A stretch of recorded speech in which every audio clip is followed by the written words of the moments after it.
What's up? What's up? Hey everyone. I know I'm live a little bit earlier than usual.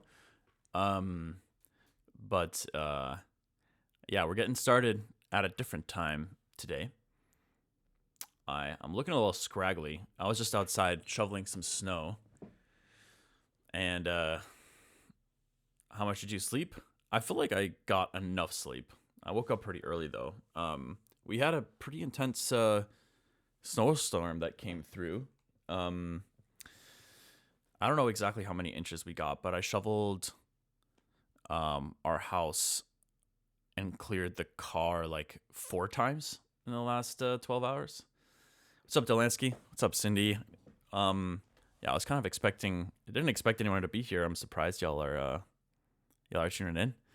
But yeah, what's up, partner? How are you guys doing today? What's up, Popcorn, Junie, Knoxville too? Damn, got everyone here. Um, Snow is a foreign concept to me. Oh, are you in an area where there is no snow? What's up, Daywalker? Um, or southeast. So like kind of Florida-ish. Yeah, okay. I used to live in the Pacific Northwest. And snow was a little bit more rare up there too. Kind of like more rain. Yeah, Florida. Gotcha. You got snow once every 20 years. Yeah, that I remember when I was living in North Vancouver for a year. There uh there was snow the one winter I spent there, and everybody was freaking out. They're like, "Oh my god, it's snow!" And I guess it was a similar deal there because they only got snow every 20 years, 15 years, or something like that. But anyways, so quick overview for the stream today. My goal is to wrap up the Inside VIP. The art is done. The track is close to being done. It needs a few final flourishes. So, um, mm, basically, my thought was that I'd like to try to see if I can get it to the finish line over the course of the stream. So that means I probably won't be uh I'm not going to be like creating stuff from scratch. I don't think this stream. I'll just be focusing on the VIP, and it might be kind of like a very, granular uh, process. So it won't be particularly exciting. But this is just, I don't know. I just thought it'd be interesting. Most streams, I feel like I'm just kind of like sketching a lot of stuff and creating things from scratch. I feel like that's more interesting.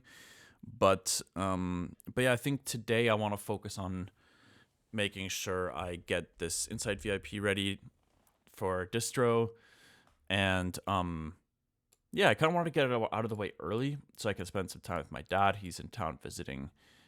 Today is his last day here, so we'll do something for dinner together. Or yeah, still figuring that out, but yeah, and then hopefully I can rest my wrist a little bit too, because I've noticed over the course of the last 2 weeks, some of the symptoms I had of some small symptoms have kind of come back. Nothing major. I'm still able to play piano pretty well for the most part, but it's clear that like there are some things that I'm doing. It's more than just overuse of my wrist. I think it's also it must have something to do with like my posture or something like that. So I started experimenting a little bit with like increasing my mouse sensitivity, so I'm not using my wrist as much, and I'm trying to like I need to just try to have like a better posture to keep my fingers or my wrist a little more relaxed, and I'm gonna ice it more regularly. But anyways, I'm just kind of like rapid firing random thoughts in my brain. I've had 4 shots of espresso today, so I'm like ready to go. So why don't we isn't your mouse sense already super high? Yes. According to a lot of other people, that is the case. To me, it just feels normal, but whenever somebody comes into my studio space and they're like, what the hell is this sensitivity? But yeah, thanks Thanks for the encouragement, Delansky. Let's why don't we dive right in and see where things are at? I took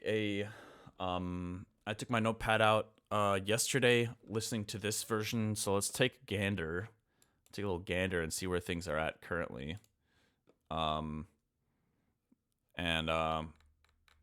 Hopefully, let me just double check real quick that I need to double check that auto-tune is actually working in this project file. It should be, but I was having issues with it yesterday. Okay, we're back in action. I think. Let's take a listen.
is outside of our understanding.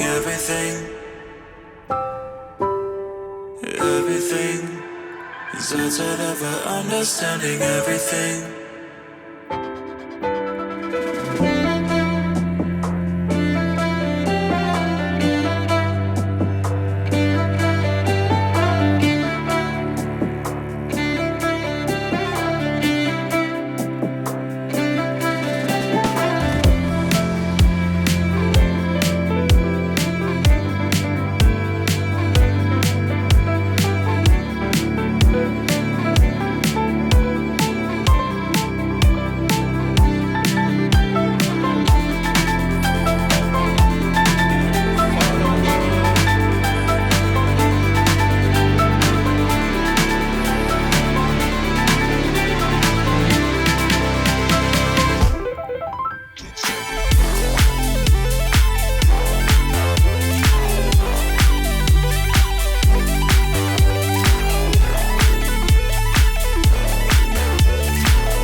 Yeah, it's sounding pretty good. Still, I think to be really happy with it though, there's still a few things missing.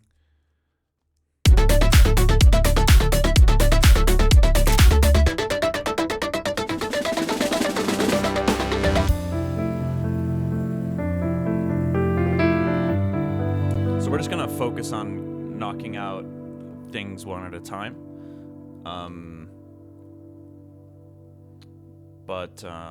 Yeah, I think I was gonna try to figure out what kind of a fill to do here leading into the outro. So let me take another look at this section here.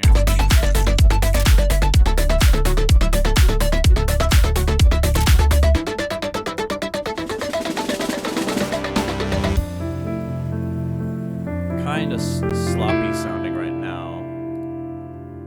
I think this can maybe fade a little bit. This could fade more gradually into silence.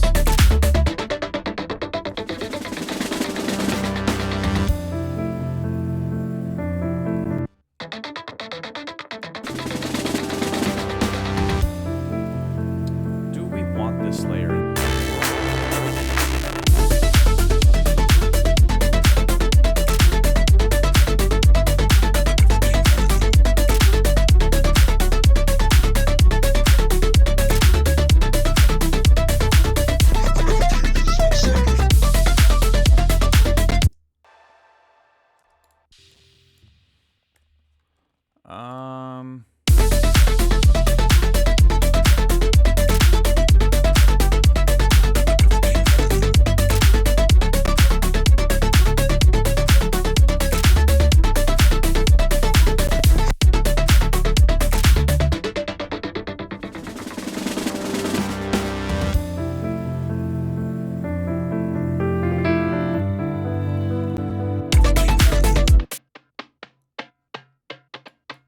I don't think this needs to be in there at that point.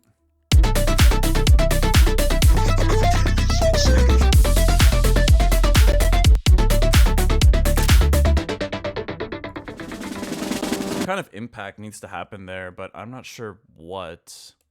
I could snag that intro impact sound. Where is that?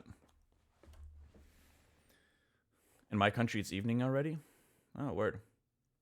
What's up, Cynthia? Thanks for the compliment. I appreciate it. Let's see. Where is that impact sound? Yeah, this thing. And we'll throw that somewhere around here.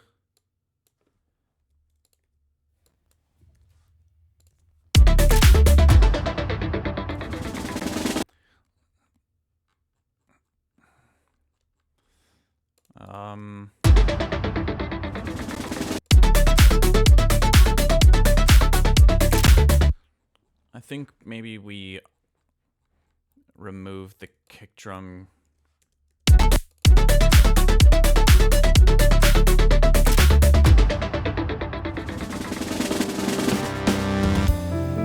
Yeah, hold on.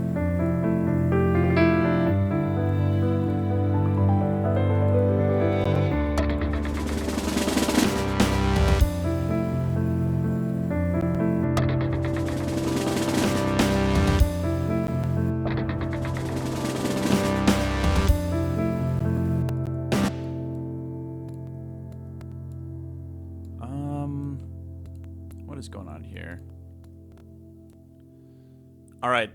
Interestingly enough, I think we're actually, this is like a great, this project file is a great kind of litmus test for my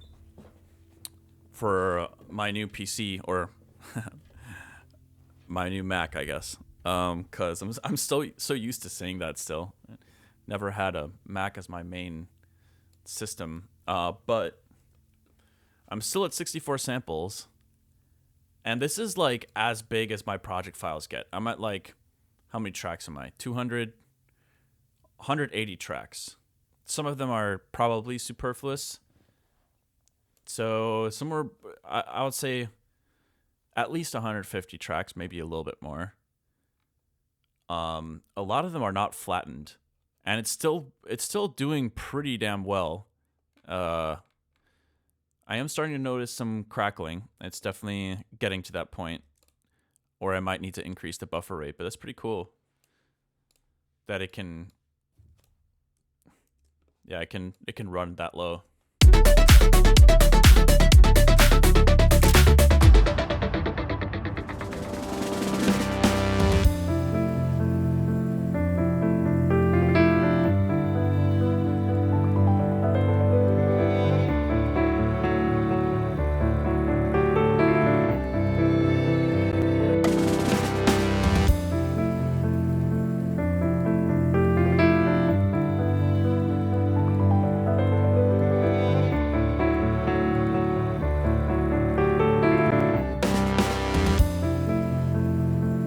There we go. It's a little bit better.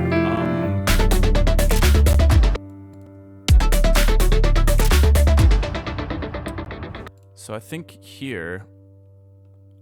Oh wait, it's not this layer. Let me try something out here. I think this layer had this vocoder that sounded kind of cool in the beginning to tune the formant on it. So why don't we try to do something similar in the outro?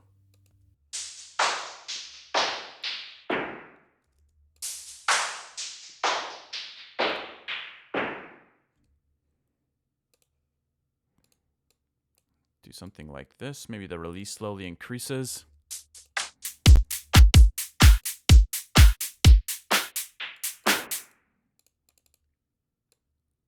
And then maybe we get rid of a couple of these layers.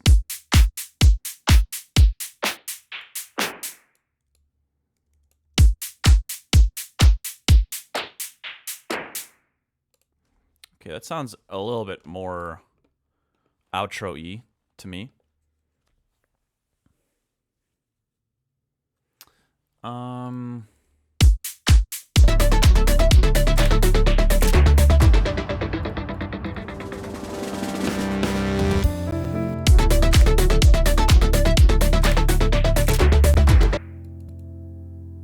Okay, yeah.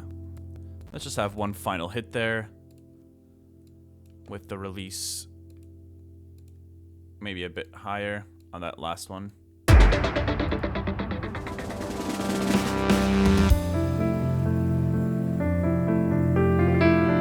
Cool. Okay. Let's now let's start from the beginning.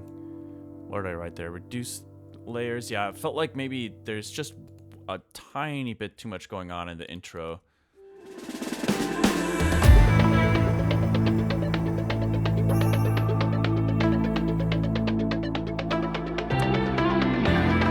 Yeah, I think I know what I'm thinking here. This it's literally just a couple of notes too much.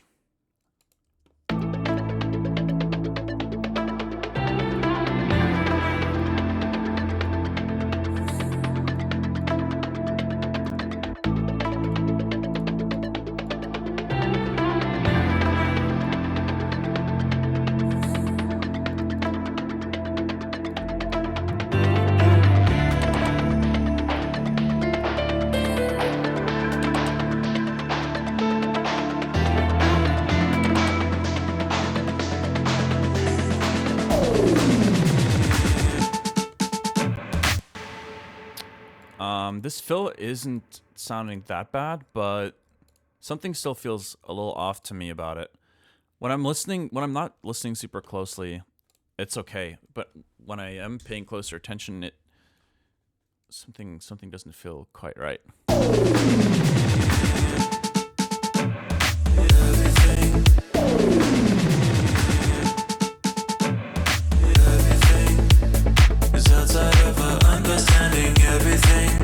Okay, yeah, there's quite a lot I still need to do in this section. The vocals are a bit sloppy timing-wise. The drums are sounding a little bit too mid-heavy.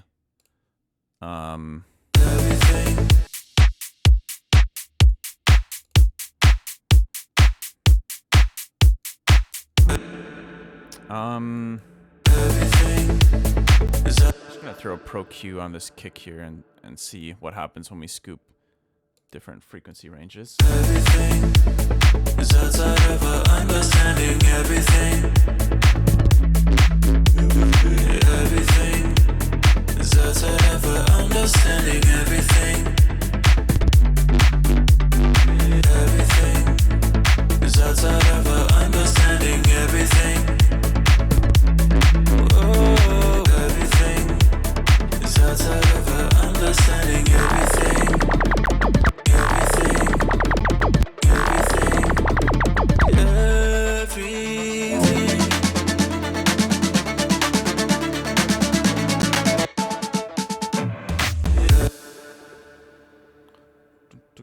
We could potentially render this out. Let me copy this and we will just delete that stuff, separate it from the rest of the track, flatten this, and then we can just shorten that little bit of audio towards the tail end of those of this little fill here. Let's see. Yeah, let's just go like this. Everything is outside of our everything is outside of our understanding. Everything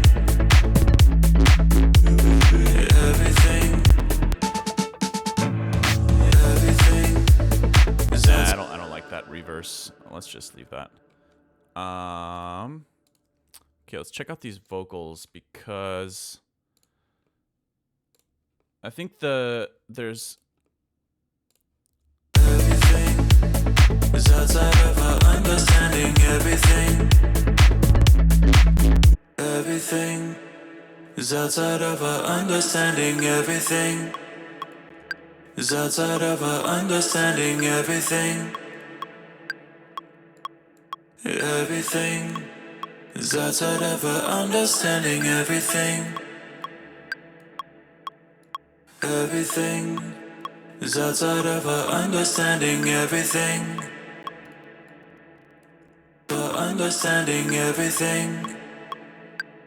Oh, everything. Everything.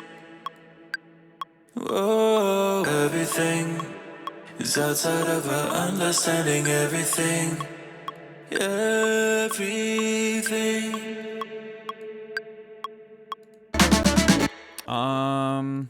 Everything is outside of our understanding. Everything is outside of our understanding. Everything is outside of our understanding. Everything is outside of our understanding. Everything is outside of our understanding. Everything is outside of our understanding. Everything is outside of our understanding. Everything is outside of our understanding. Everything. I think that sounds a little bit better. There's just kind of like some harshness up there. Now I think we got to compensate and turn it up a little bit. Everything is outside of our understanding. Everything is outside of our understanding. Everything. Yeah, there's still some sloppy timing going on, and I'm just gonna be lazy and probably warp it.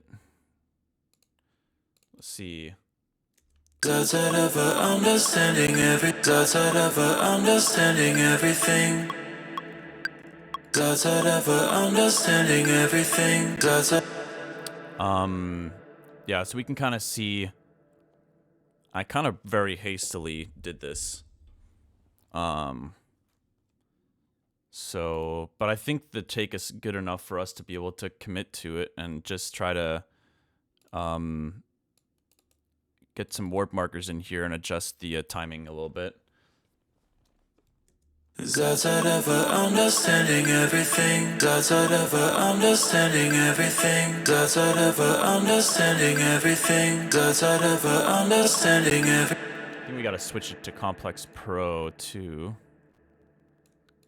So it's these ones that get a little bit off center. So let's go like that. That's out of understanding everything. That's out of understanding everything. That's out of understanding everything. That's out of understanding everything. That's out of understanding everything. That's out of understanding everything. Yeah, you can tell they're like slightly out of sync now, these takes, so... Understanding everything. That's out of understanding everything. That's out of... So we can copy this down to the pitch monster layer. That's out of understanding everything. That's much better, timing-wise. That's out of understanding everything. That's out of understanding everything.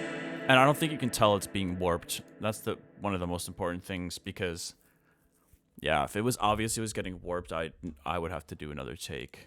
That's out of understanding everything. Everything.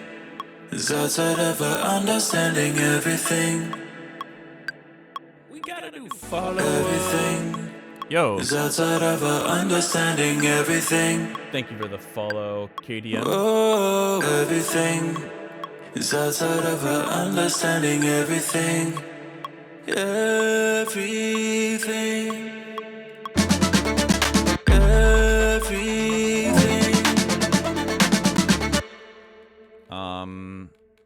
Okay, I was thinking about this little area.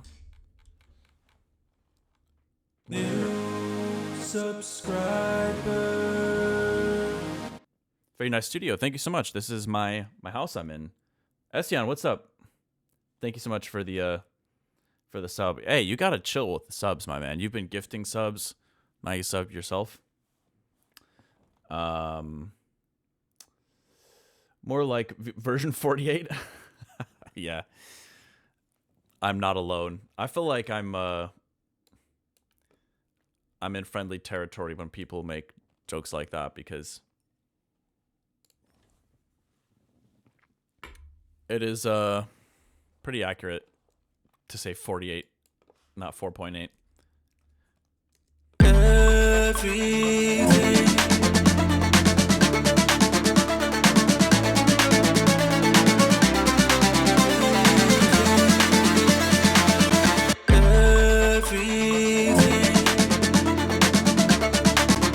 Also, these so the violins in the track that I recorded, they sounded really cool. Format shifted and pitched down an octave. There's something about the texture that it brings out, and it sounds weird on its own, but it sounds cool in the context, I think. Everything.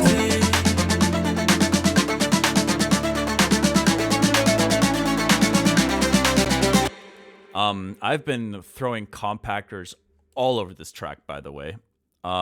It's pretty crazy how many compactors are in this project file. And I just realized another compactor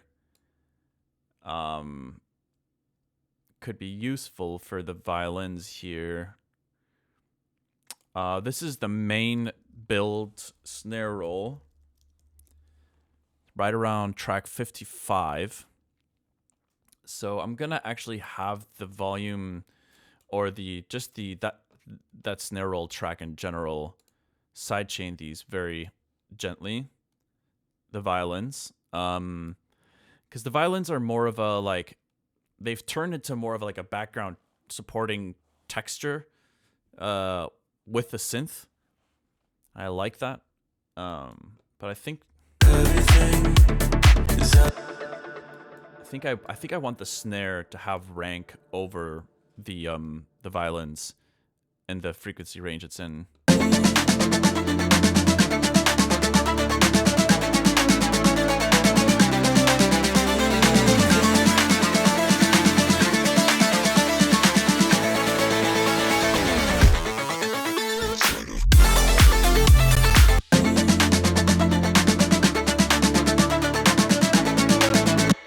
Compactor is so awesome. I love it.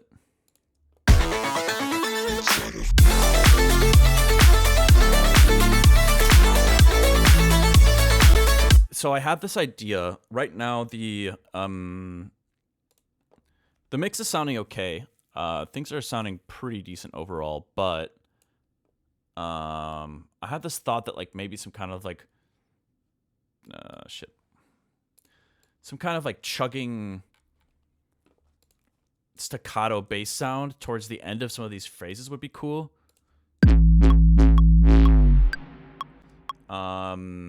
Maybe I could just copy this bass I made over there and try to alter it to fit that.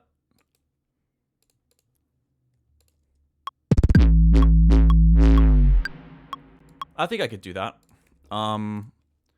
Let's just take everything in here except for maybe the verb and the filter and see if we can do this.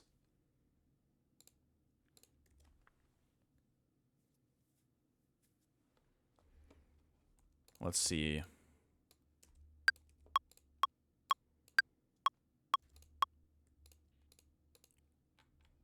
Make sure to send it to sidechain. I'm not sure exactly what I'm hearing, but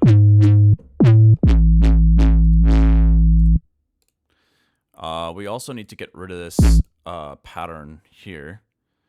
So let's take all of these and remove them.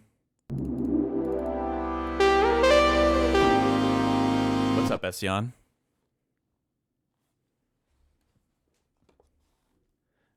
I got to teach you Vital one day as well as make a cool spectral wavetable. Yeah, 100%. It's all Harmer vibes. I love Harmer. Haven't used it in years though, but yeah, that would be awesome. I have experimented with Vital here and there. Obviously, all the standard kind of wavetable synthesis stuff applies there, so it feels very familiar. But yeah, it's never really been my like go-to. I don't know that I've never found for myself, for my workflow, I've never found use cases where I'm like, I'd much rather use Vital over Serum. You know, I'm just too used to Serum, so it's like I've never really found a particular use case, but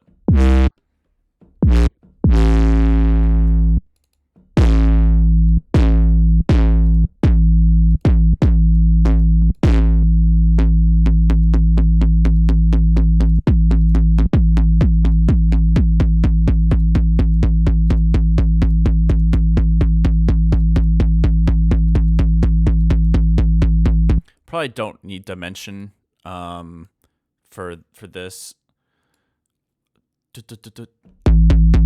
Okay, so 16ths. I'm trying to think about how to do this.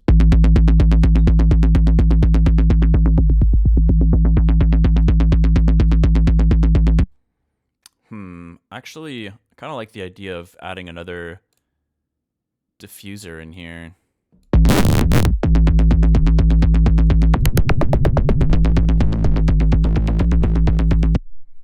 I don't even know if we need...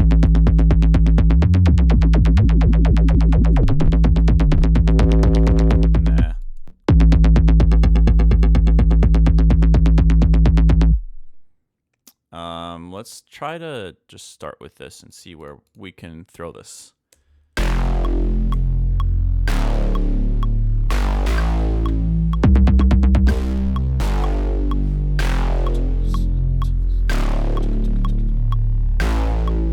Hold on, let me listen again.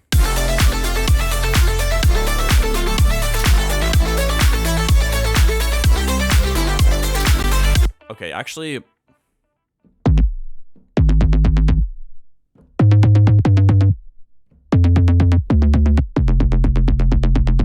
Okay.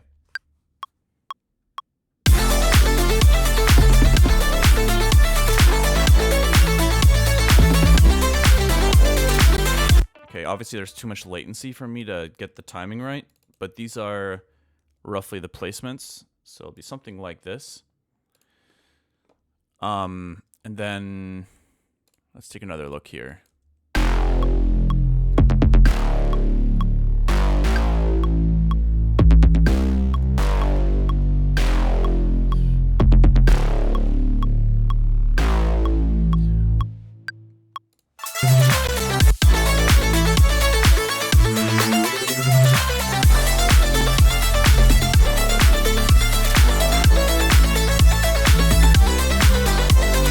Actually, yeah, I think that could add just a tiny bit extra variation in the low end.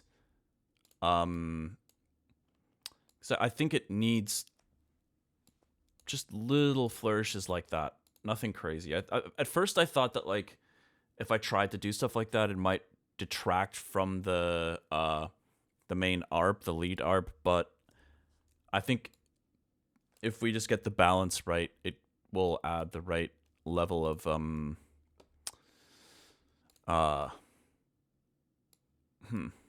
don't know, variation to the base layer. Okay, so let's get another compactor. Every one of my streams is a ad for a compactor. It's pretty insane. Okay, so which layer is this? 117. We're gonna use a compactor to make space in the low end here. So let's take a look.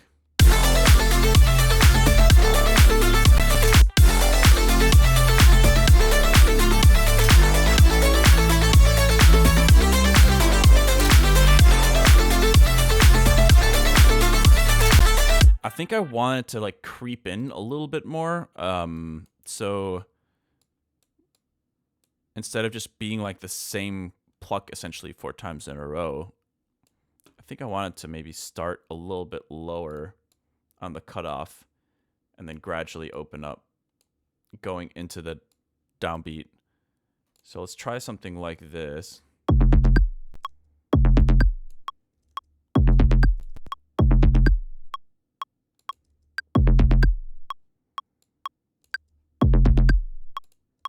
Okay.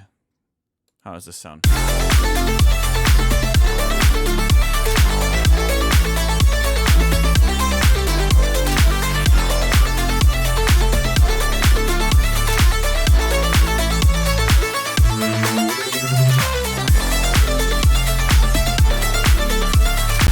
It's not bad. I'm gonna leave it for the time being, and then we'll come back to it later and see how we're feeling about it. I think next.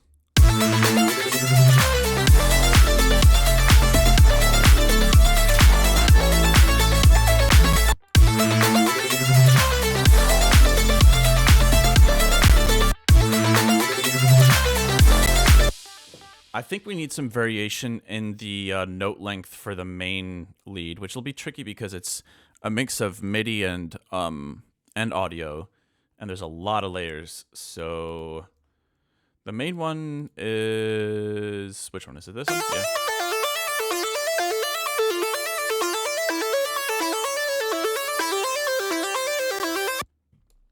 Okay, so a lazy way would be to try to do it with like the auto pan tremolo, but I have a feeling that probably won't work.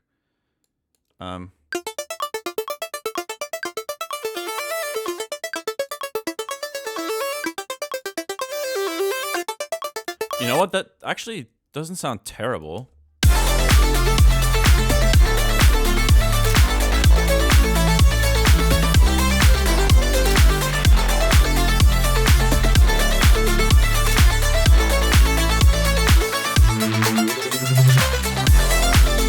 Yeah, I think right there, that could actually be really nice.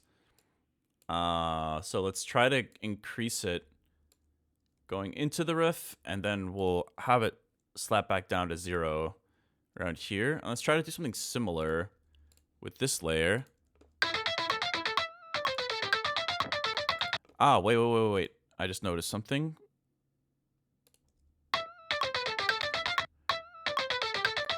Oh, I think I need to draw in an extra MIDI note here.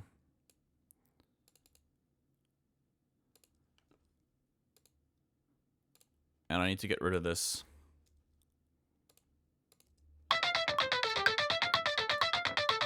Does that sound okay?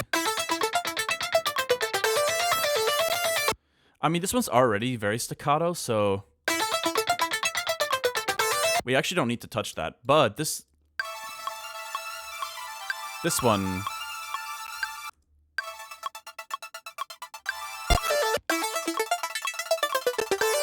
this is something that kind of pisses me off about the tremolo thing in Ableton, though. It's like, I don't know why or how, but I swear the timing, the precise timing of it seems to change even when the settings don't. Like, these should be perfectly in sync. I just copied over the exact same tremolo. Same rate, same amount, automation. The phase is the same, the shape is the same. I mean, it should all match, but it doesn't. And then you have to go in and kind of like mess with the phase until it lines up.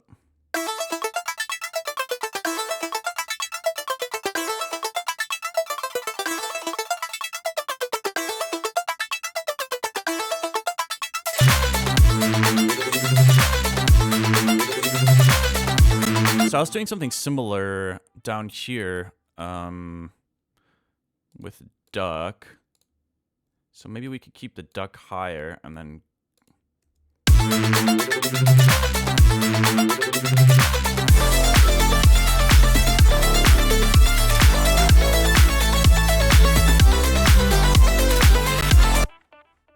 Okay, that kind of gets the job done. I actually thought that was going to be more difficult.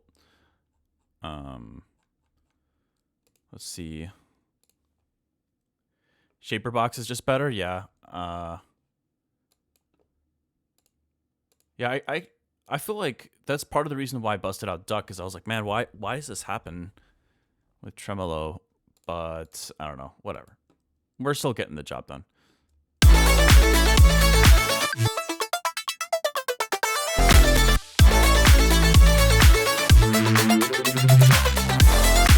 Maybe it could start decreasing as the riff gets closer to the downbeat. I feel like that would be cool.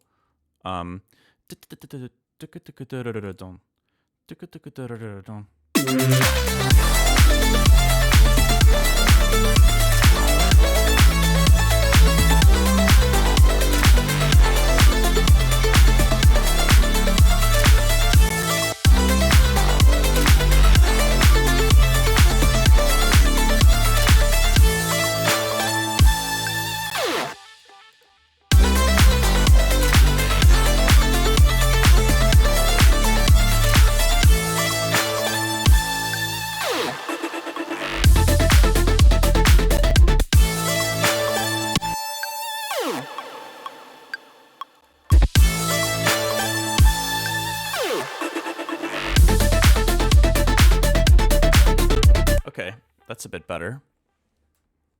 Let me add this tiny little automation here, around here. Hopefully this isn't too much staccato stuff, staccato variation. Let's take a little look at this in just a moment. I'm going to try to match the automation for duck here as well.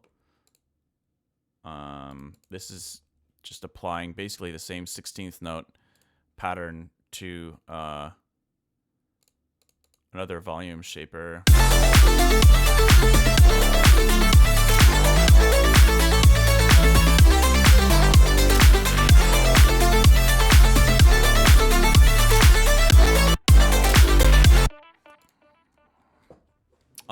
Okay, cool. This is starting to get a little more interesting. It was feeling very static. It still is a bit static, but you know, the main focus is the ARP. And I want it to stay that way. I don't want to add a bunch of crazy sound design, because then it'll kind of remove that performability of the song. If I create too many like fills and edits and things, then it'll kind of defeat the purpose of the ARP. I won't be able to really perform the song.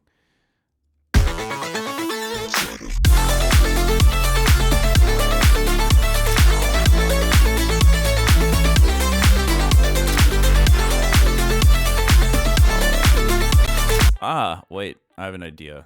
Why don't we take this tremolo, copy it onto this kind of sustained, resonant, cut-off bass layer. Where is it? Yeah, right here. Throw it on here and try to see how that sounds.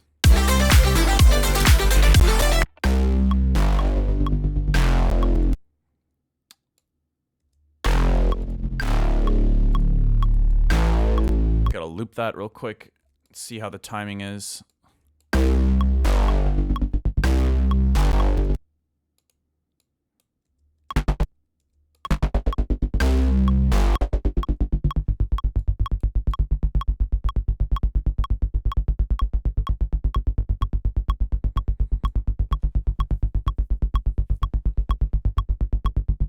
Okay, there we go.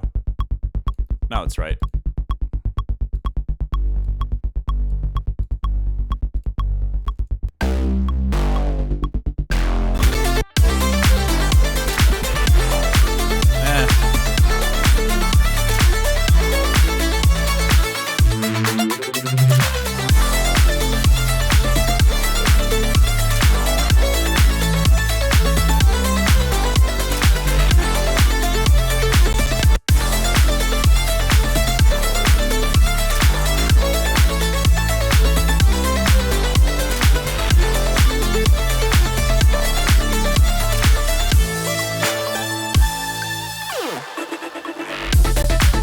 Okay, that's fine for now. Yo, TOD&B, thank you for the follow. Yeah, also sorry, I'm not really paying super close attention to the chat today. I'm gonna try to focus on getting this wrapped up. Maybe on stream, I don't know. I'll probably just keep working on this throughout the stream, and then when I'm done, I'll render a new version of it, and I'll take a break and listen to it tonight. And if it's sounding final, I shall submit it to DSPs. What is all this over here? This is unused stuff here, I think. I should probably start deleting these layers because I think the track is really close to being done. So if something's been muted this whole time, it can probably just go.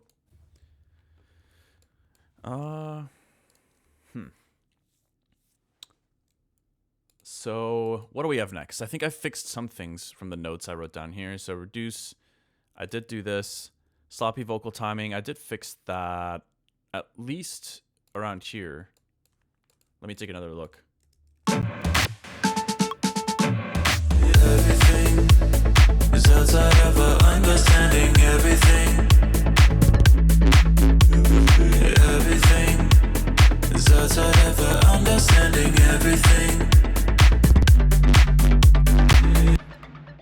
I really wish I performed this a little differently. Because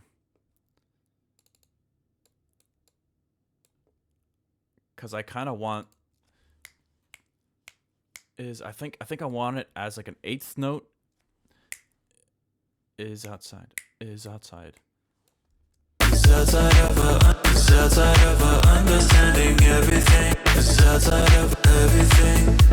It's outside of our understanding. Everything. Everything is outside of our understanding. Everything. Everything is outside of our understanding. Is outside of our understanding. Everything. Oh, everything is outside of our understanding. Everything. Everything. It'd be cool if if this little vocal blip distorted a bit. I'm just gonna throw I'm gonna automate a fab filter, maybe like a Saturn. I'll put this before the delay.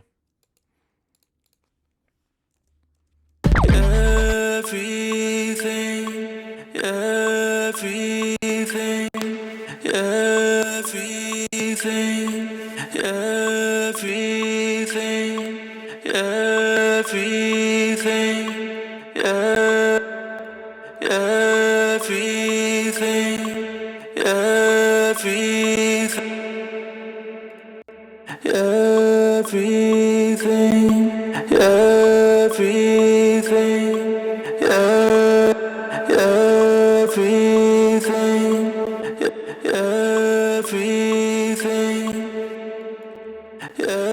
want it to be too dramatic, so I'm toning down the mix. Let's throw it before the reverb. Everything.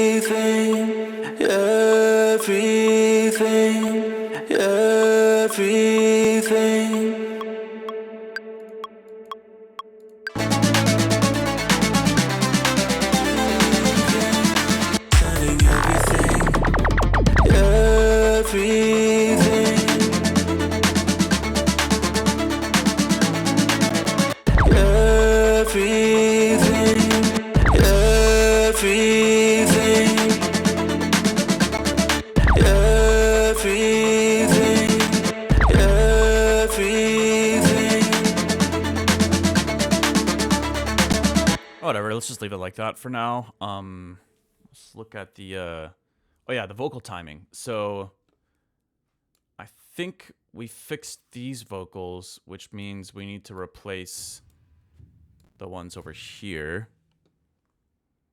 I think I can just straight up delete all of this because I'm not deleting any automation. And then we should be able to just copy this over. Where is it? Right here. Everything is outside of our understanding. Everything. Oh, right. This MIDI needs to be different, though. I forgot about that.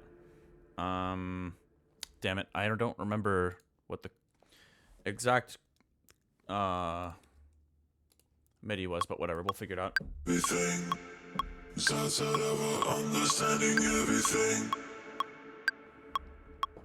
Everything is outside of our understanding. Everything. Let's try that. Everything is outside of our understanding. Everything. Everything is outside of our understanding. Everything. Okay, we need to quantize that because there's a lot of latency right now. Everything is outside of our understanding. Everything. Everything is outside of our understanding. Everything. And now let's add the other vocals in and see how that sounds. Everything is outside of our understanding. Everything. Everything is outside. Everything. Everything is outside of our understanding. Everything. Everything is outside of our understanding. Everything. Everything is outside of our understanding. Everything. Everything is outside of our understanding. Everything is outside of our understanding. Everything. Everything is outside of our understanding. Everything. It's hard to find the right balance between the vocals and the pitch monster, because Everything is outside of our understanding. Everything. Everything is outside of our understanding. Everything.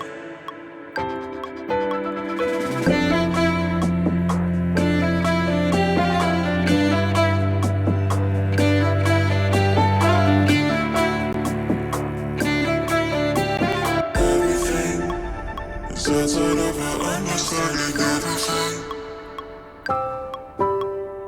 Everything is outside of our understanding. Everything.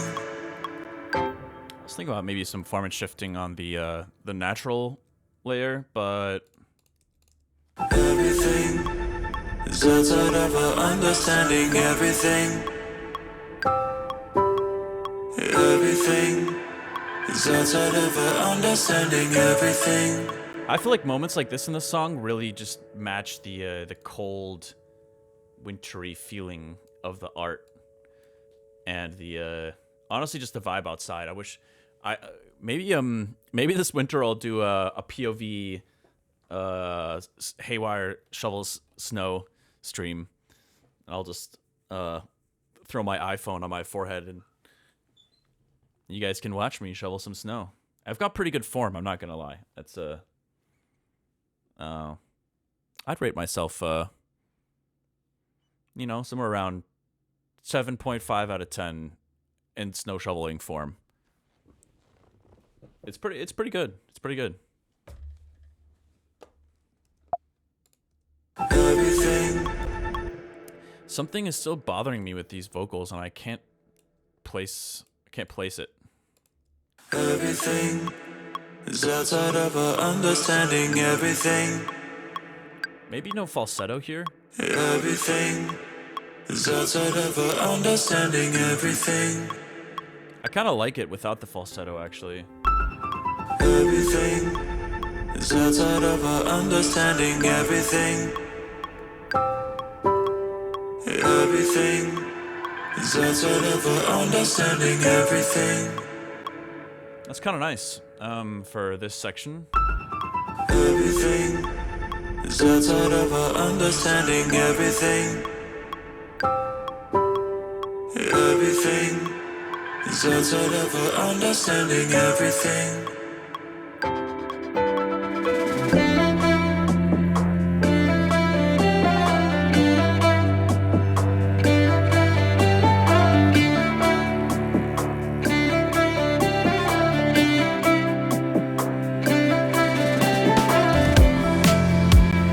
This needs a lot of work. Hold on.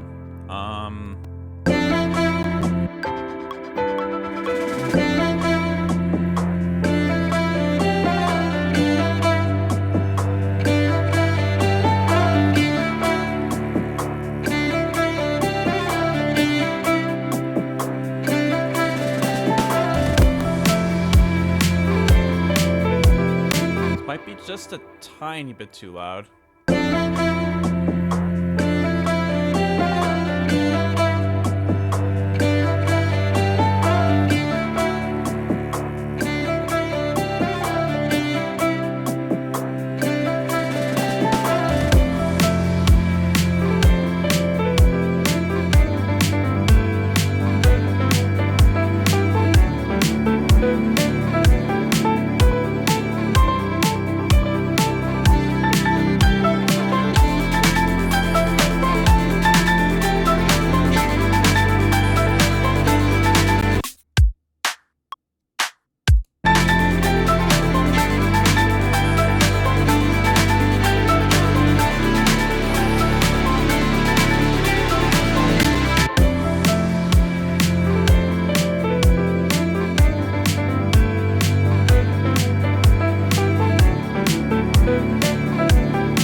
I don't think we want claps.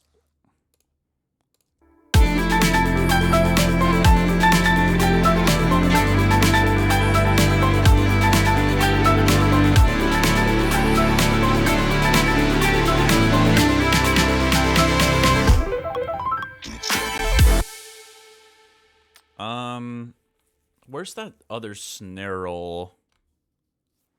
Maybe we try to use this here instead.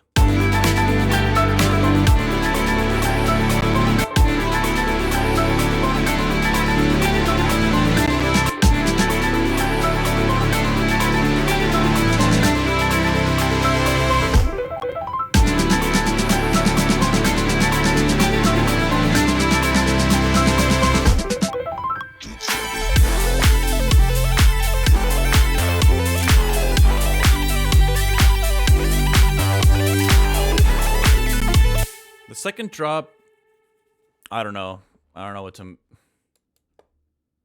whatever. Just crazy synth stuff going on, which is fine. It carries the energy, and it's a nice variation, I think, compared to the first And it kind of drives home the whole VIP thing. It's just nice to kind of like expand on the original, but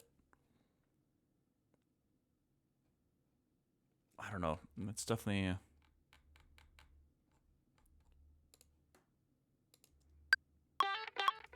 totally forgot about this layer. Holy.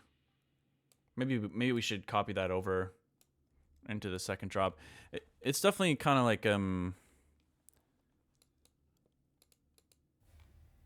sound design wise, it's a little bit underwhelming, but it's partially because this song just leans so hard into the performance aspect.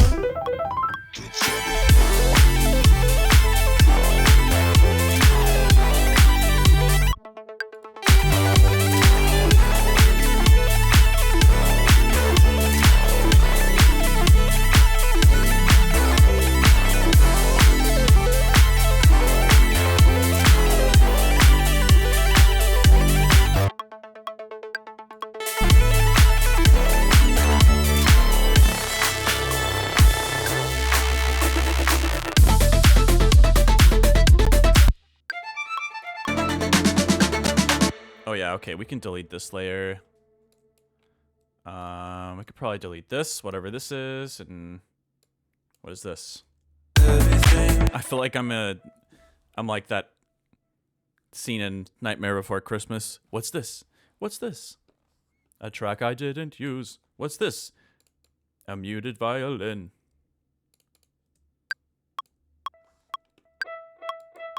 Oh, yeah, I can delete this.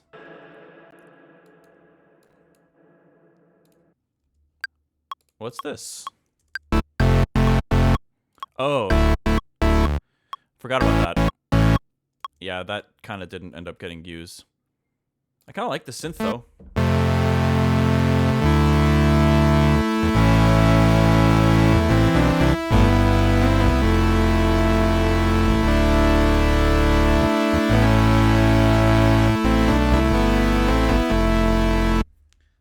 Wire mouse, yeah.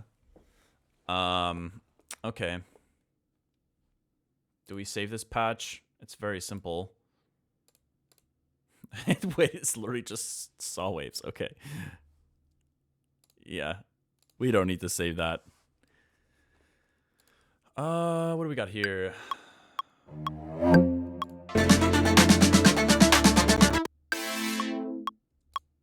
I think we can probably get rid of this layer. Wait, actually, I'm curious about what was it doing over here?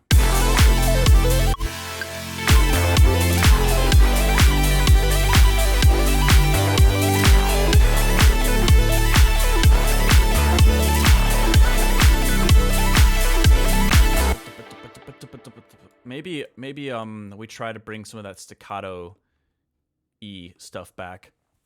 Yeah, I could see how you'd consider it a remaster, but it is quite different than the original in a lot of ways. I mean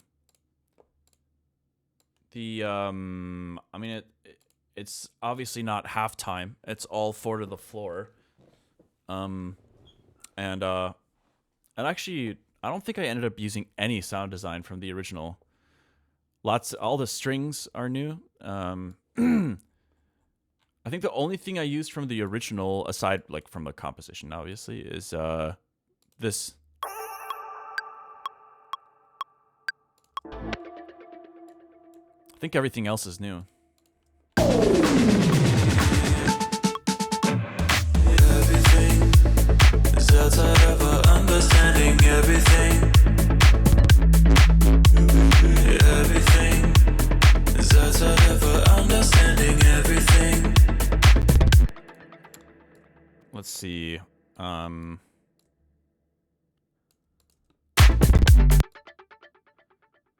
think I'm not totally sure about this layer. Everything is outside of our understanding. Everything.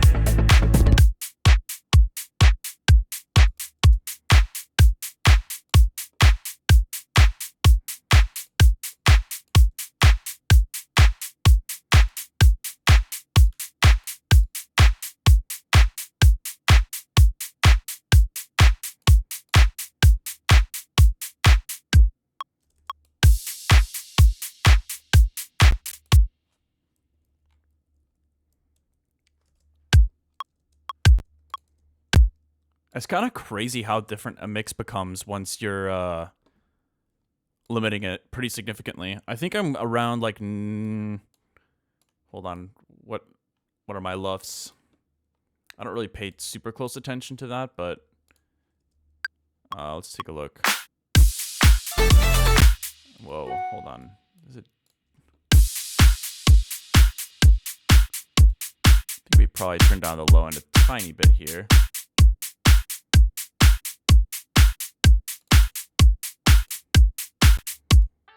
Okay. You can't really hear that distortion in the context of the mix, but it probably helps a little bit. But yeah, let's take a look.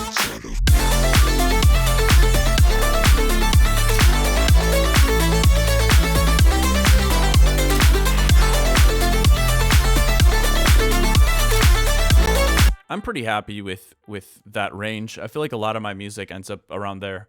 I feel like if I try to push it too much more, I end up losing a lot of the fidelity and dynamics. Everything is outside of our understanding. Everything.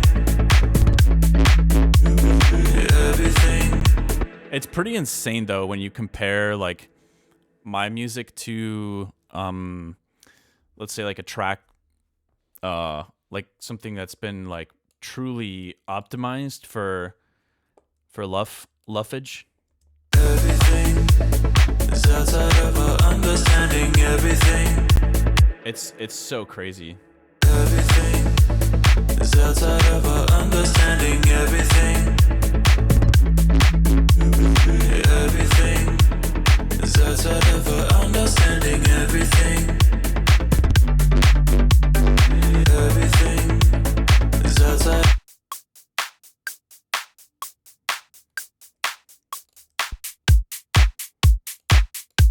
Hold on, let's take a look at this offbeat hi-hat.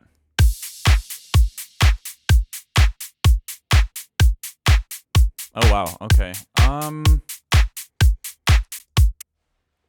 was trying to think about like making it shorter somehow or automating.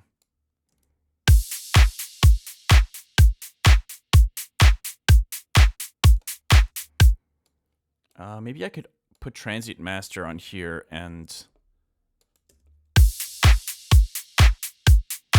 actually, yeah, hold on, let's see. Everything is outside of our understanding. Everything. Everything is outside of our understanding. Everything.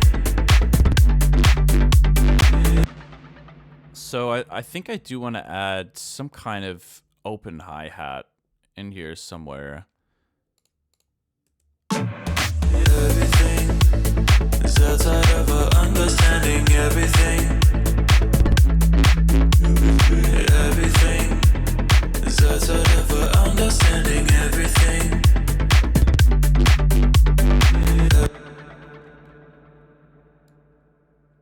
Where's that reversed reverb vocal? I think I am going to add the tremolo, the auto tremolo to this at like a really fast pace.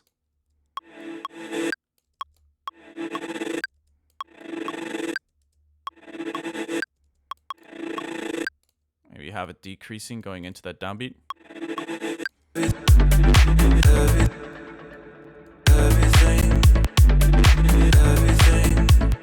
I actually kind of like it staying kind of fast.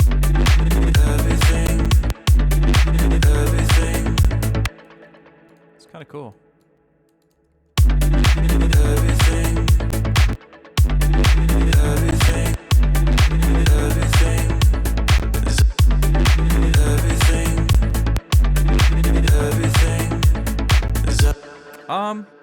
Yeah, I'm not like completely sold on it. I don't want it to be too distracting, but it sounds kind of cool. I kind of like it. Oh, everything is outside of our understanding. Everything. Everything. Everything is outside of our understanding. Everything. Everything is outside of our understanding.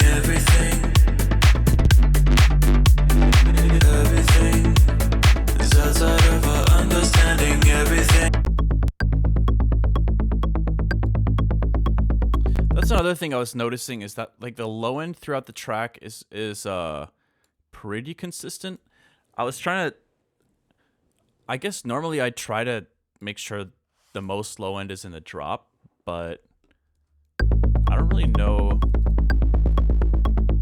how important that is. I was kind of thinking about that recently. I don't know if you guys have strong feelings about that, because like obviously a lot of the impact can come from low end, but I remember when what was the there was a double album that Skrillex came out with last year, and I was like looking at, just for fun, like through the low end information on some of the tracks, and it was like there was a ton of low end, even in the intros and like early on and stuff, and it felt like more of the impact was actually from the mids.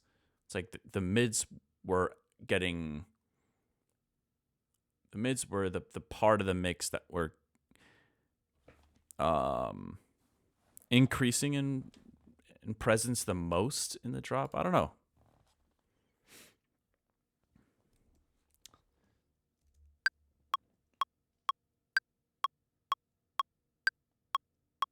Oh, it is a remix. Yeah, I don't know. But yeah, I'm not sure. I think like, in this track right now, I haven't really been paying close attention to the low end, but I did see the waveform when I was like, I rendered it to listen to it, and I was looking at the waveform on Dropbox, which who knows how they determine what, their waveforms look like. But I did see that like volume wise, the intro is still a bit louder than the drop, which I don't want that. I don't think. I don't really know how much credence to give that kind of information, right? Like at the end of the day, like if it sounds good, it sounds good. But yeah, obviously you want to kind of like produce the track based on the more impactful moments. You want those to be the focal point. Everything is outside of our understanding. Everything is outside of our understanding. Everything. Like, let's take a look at the mids for this intro section.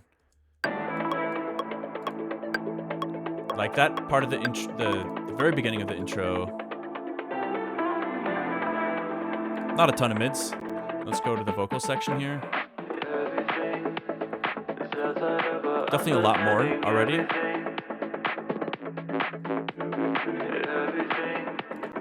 Mostly the drums, really.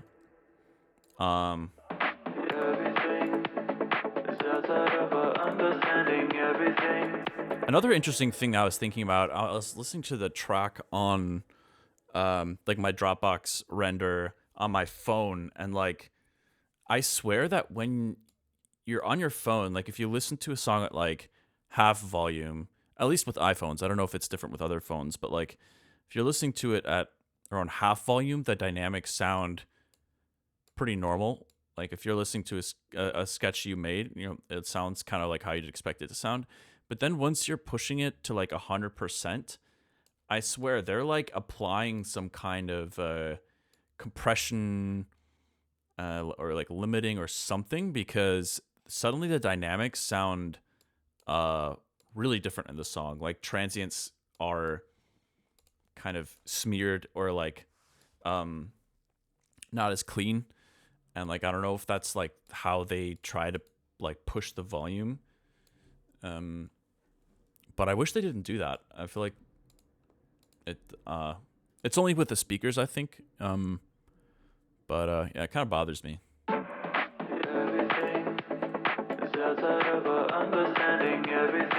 I do think the intro drums could maybe come down in the mids a little bit still.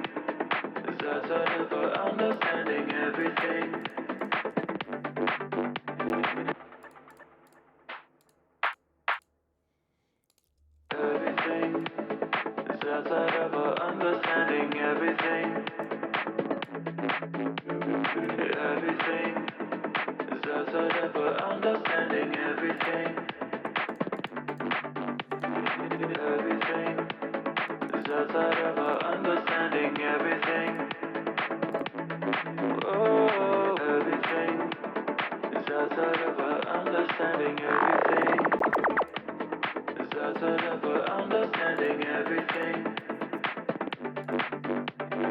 Everything. That's never understanding everything. Oh, everything. That's never understanding everything. Okay, I think that sounds a little bit more reasonable.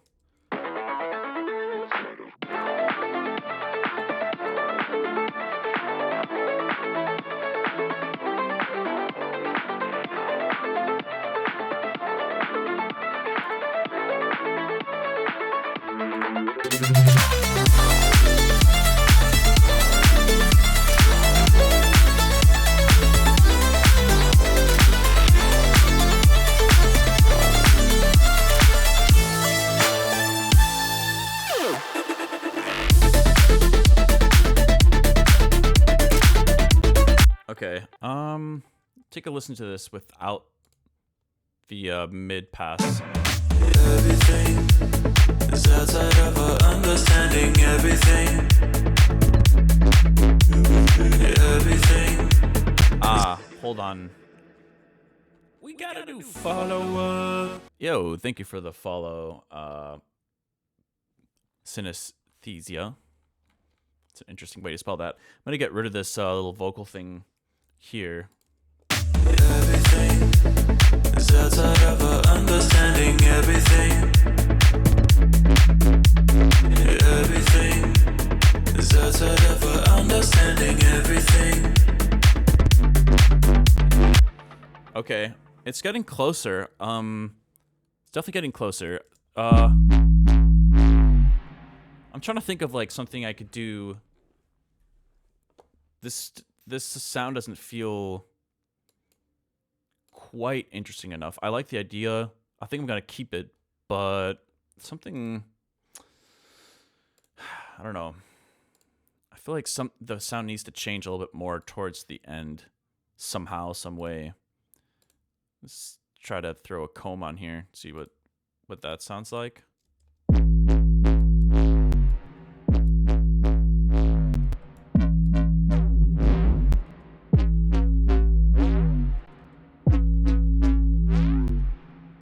That sounds pretty cool, actually. Maybe we can have that.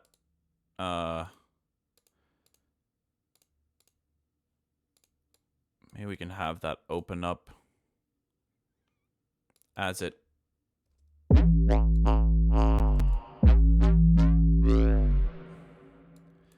we can have the mix.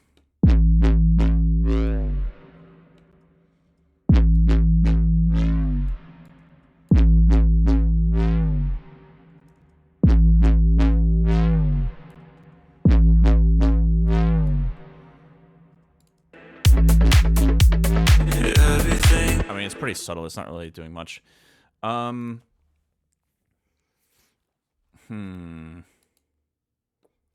experiment with a bode for a moment.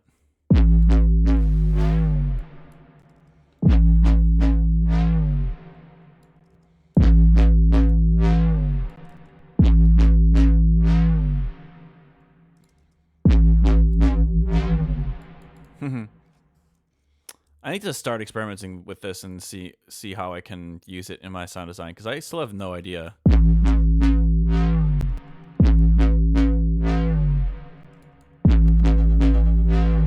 Whoa. That's interesting.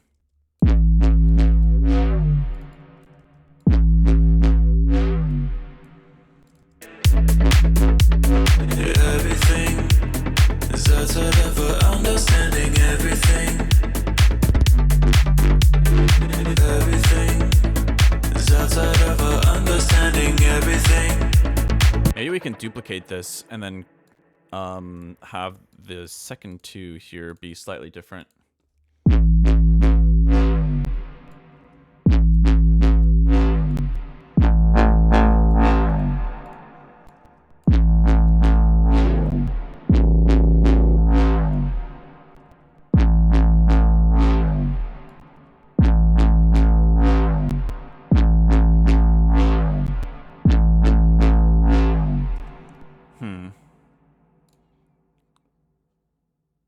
I'm doing pretty boring stuff here, but like...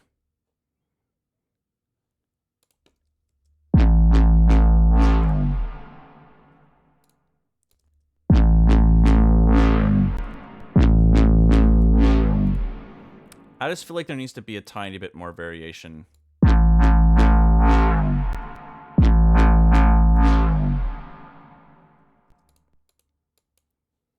A wee bit.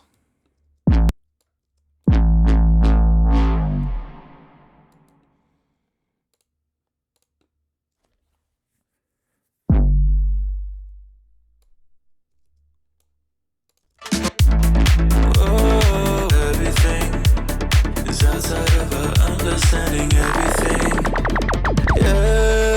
everything.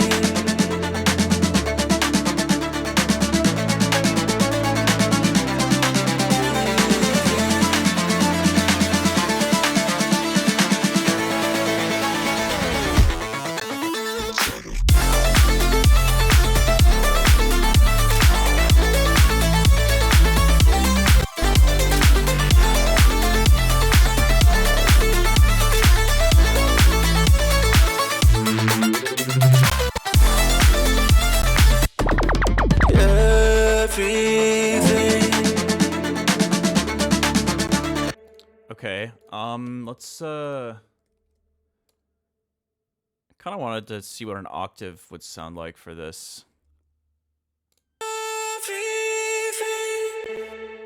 Everything,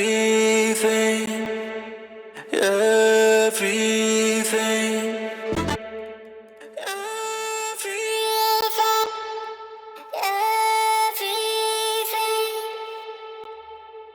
Let's throw a compactor on here. We'll grab the information from the main vocal and just kind of use that to sidechain this a tiny bit. Everything,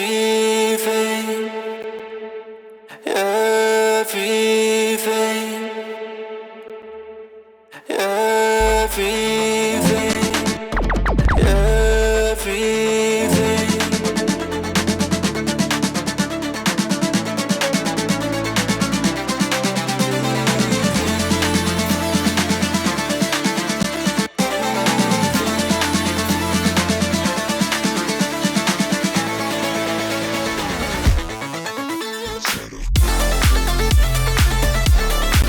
I feel like there's room for maybe just a tiny little bit of low end, like, whoa, like right before the downbeat and the drop. Whoa.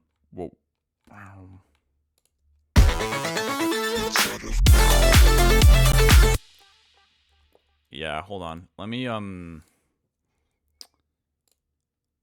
go to my sound design real quick. Try to throw one of these. Roll.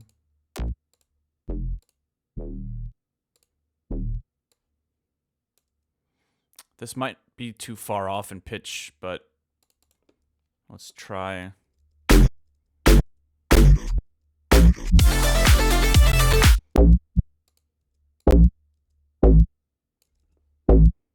Damn. Yeah, I don't think that's gonna work. Oh.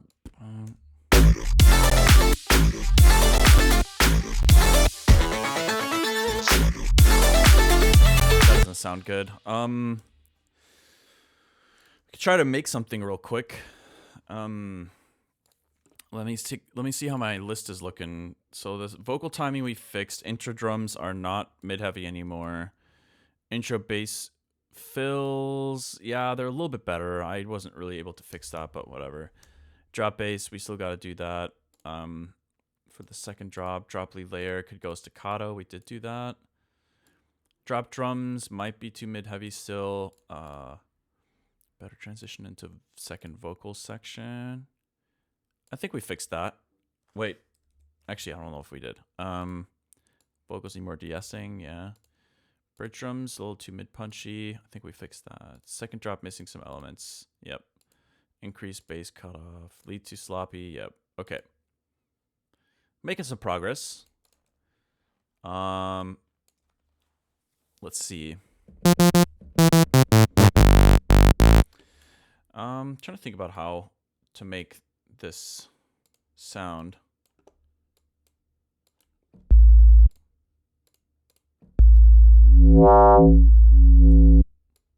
Could just start with something simple like this.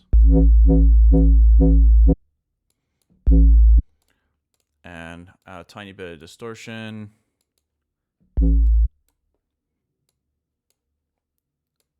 And then we'll probably add some filter movement after.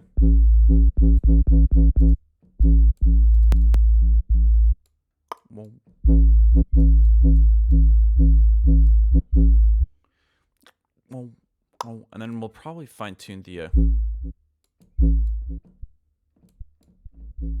well,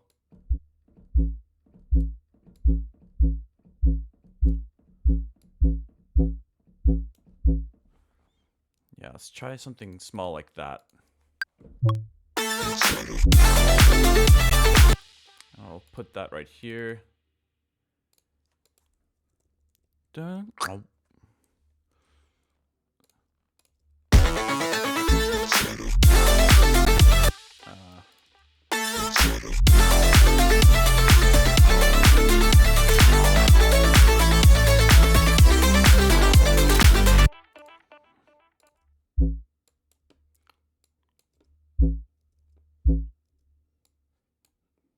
Could probably push the distortion a bit more.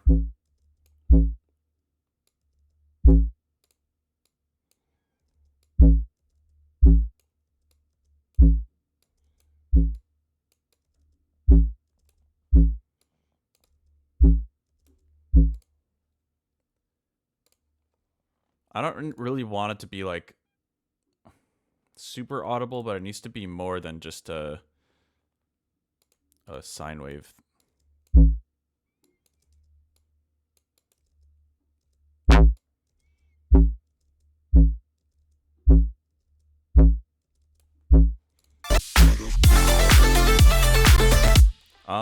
And then I think, is that another compressor or something here?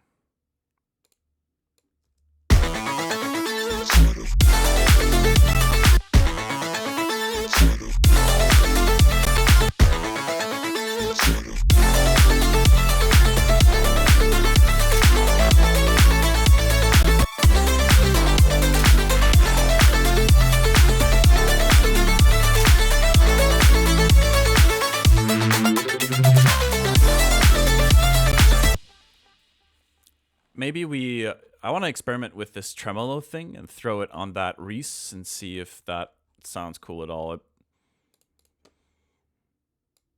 In theory, it might be interesting to hear like basically all the elements matching that 16th note staccato, but I don't know if it'll probably won't sound good on the Reese though, right? Let's see.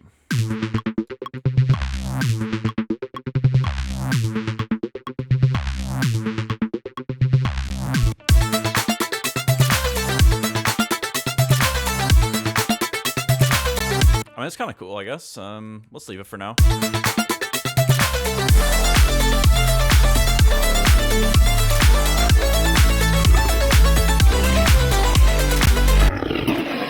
Oh. Baby redeem? I see how it is. I see how it is. Let's bring him out. I actually have to hit the bathroom anyways. So I'm just going to loop this for the time being, and we'll bust out the baby. Co-producer. Okay. Well, I have to make it up to you anyways, because he was too chilled out for me to bring him out the other day. So I got to get him anyways, Junie. So give me a second here. I'll be back in a moment. I'll loop this.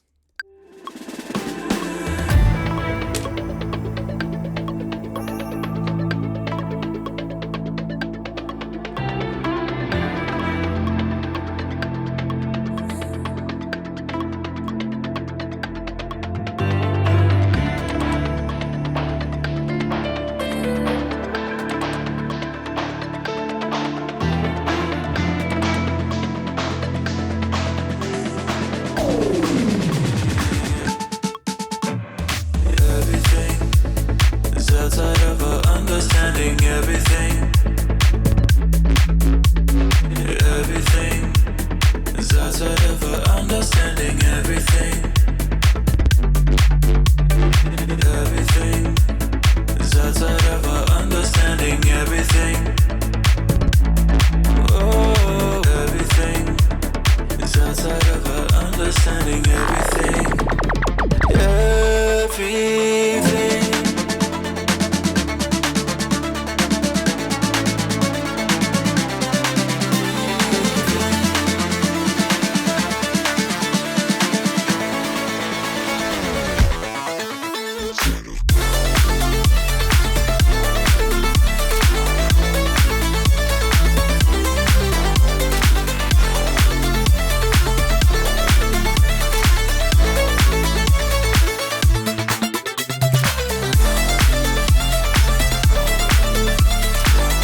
outside of our understanding everything. Everything is outside of our understanding everything.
We're back. Baby, come here.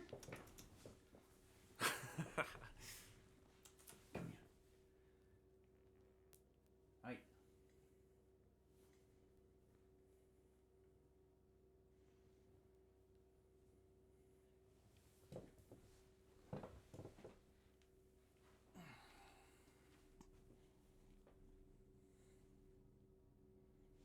Want to say something?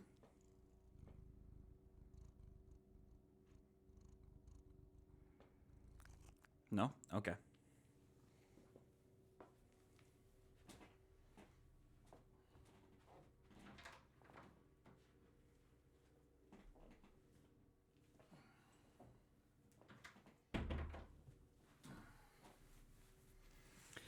Yeah, he was saying something about Baby was saying something about the snare being a little too, maybe a couple dB too loud, around 180 hertz or so. He might be right.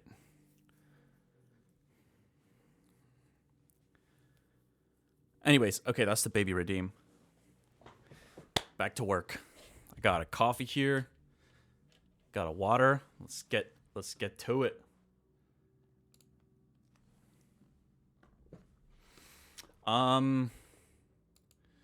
So I think you guys just heard it again a second time through. My thinking is probably, if I were to guess, I think the second drop is the part that needs the most work.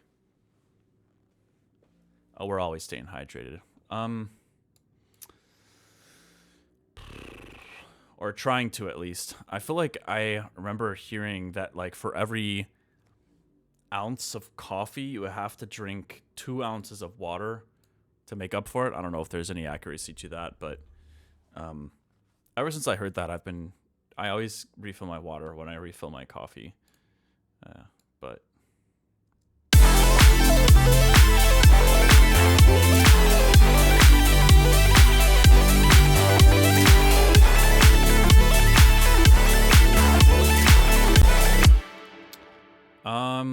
let's see. I was kind of curious about what these violins would sound like with the tremolo on it. Synced. Let's do 16ths.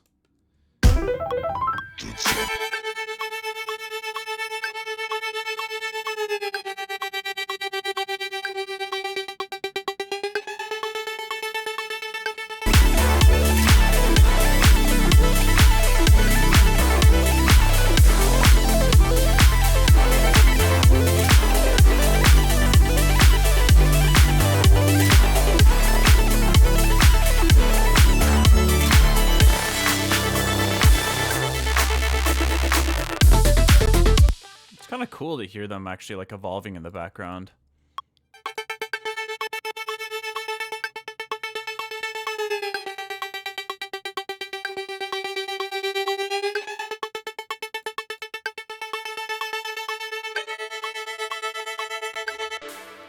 I don't know.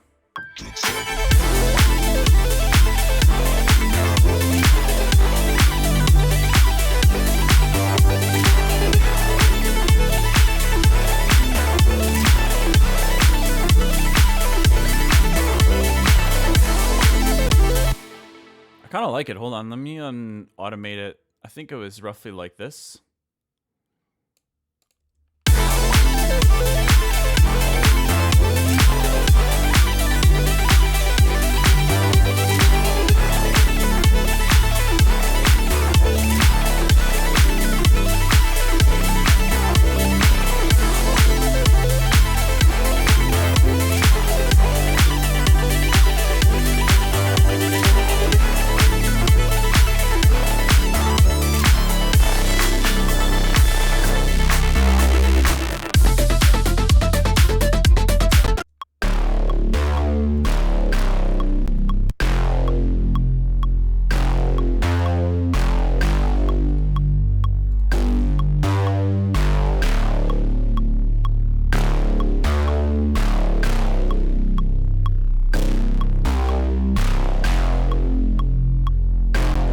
What's up, Tiora? How's it going?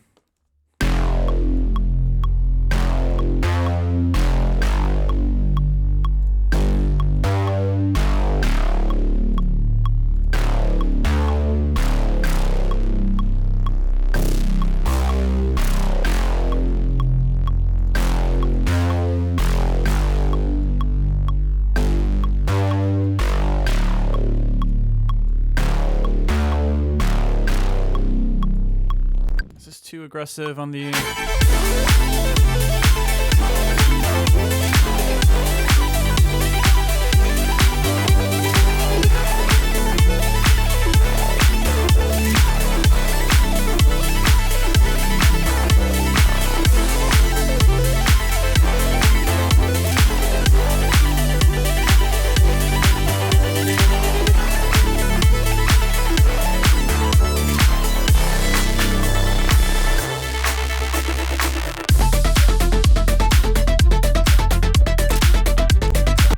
this part, I don't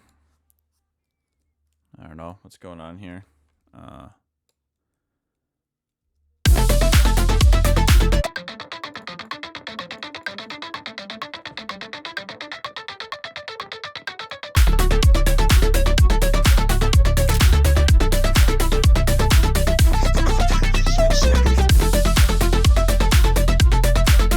think the drums, I think I want them to sound maybe a little bit more like the... Everything is outside of our understanding. Everything is... hold on. I don't know if I'm actually a fan of the edit I did to this bass here.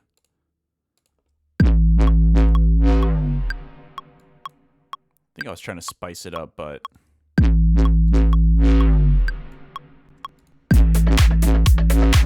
everything is outside of our understanding. Everything is outside of our understanding. Everything. Oh, everything is outside of our understanding. Everything. Everything.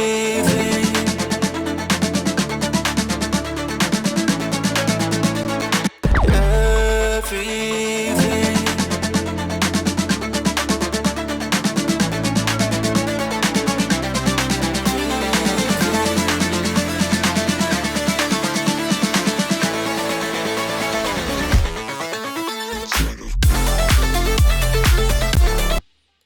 that little whoa is kind of weird. I don't know. Where is it? Yeah, this thing.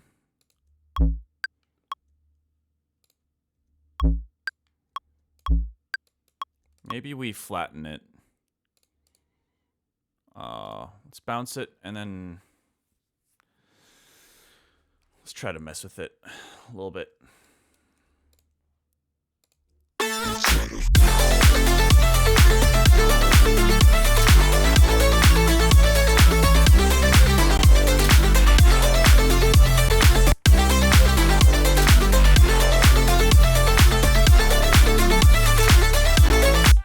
Dun, dun, dun.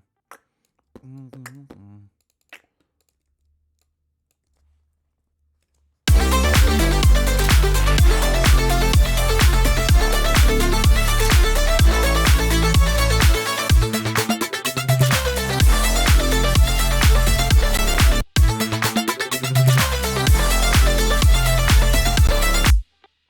I don't know. The Reese does sound kind of weird with this tremolo on it.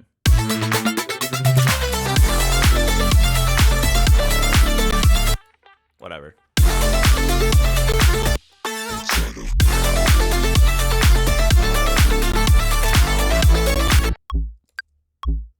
It is really weird remixing or redoing, VIPing an old track because I don't know if I would make something like this today. Maybe. Maybe I would. I don't know.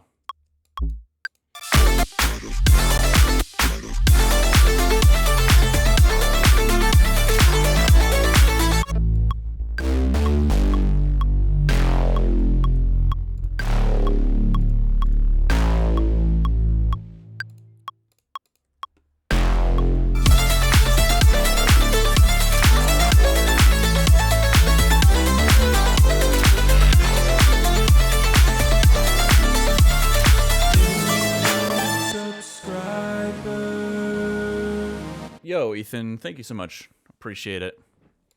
Appreciate the comment and the sub.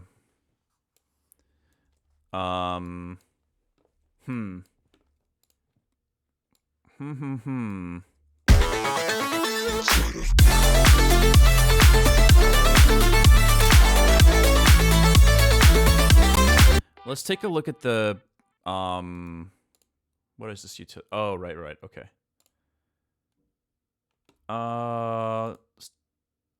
So I'm boosting.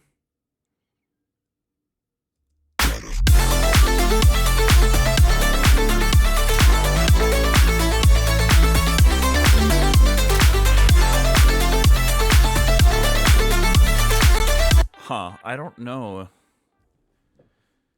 I'm kind of curious. Hold on. I don't know if you guys will be able to hear this.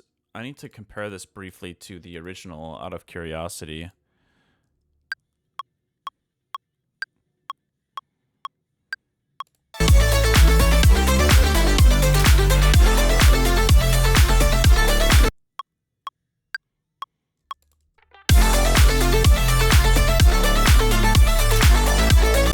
That's super interesting. Yeah. Sorry, I think like because it's routed to external out, I need to bypass my master chain to be able to hear the original without any effects. And I think for some reason that means it isn't routed. Wait, external out, 9:10. Maybe now you guys would be able to hear it.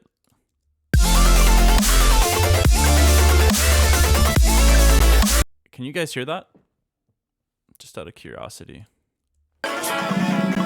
Oh, nice. Okay. Yeah, it's kind of interesting comparing the style of the two.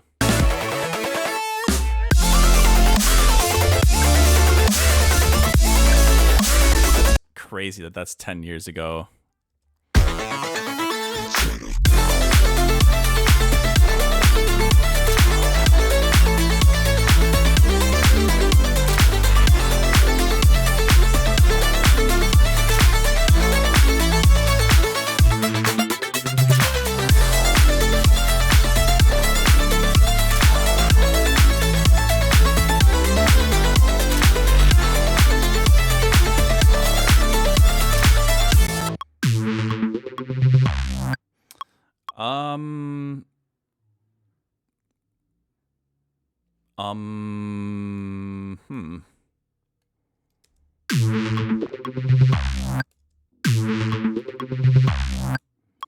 I definitely enjoy, from a listening perspective, I do enjoy this version a bit better, but that's the whole point of doing a VIP. And if I couldn't improve on an idea that's 10 years old in some way or shape or form, then something is probably wrong.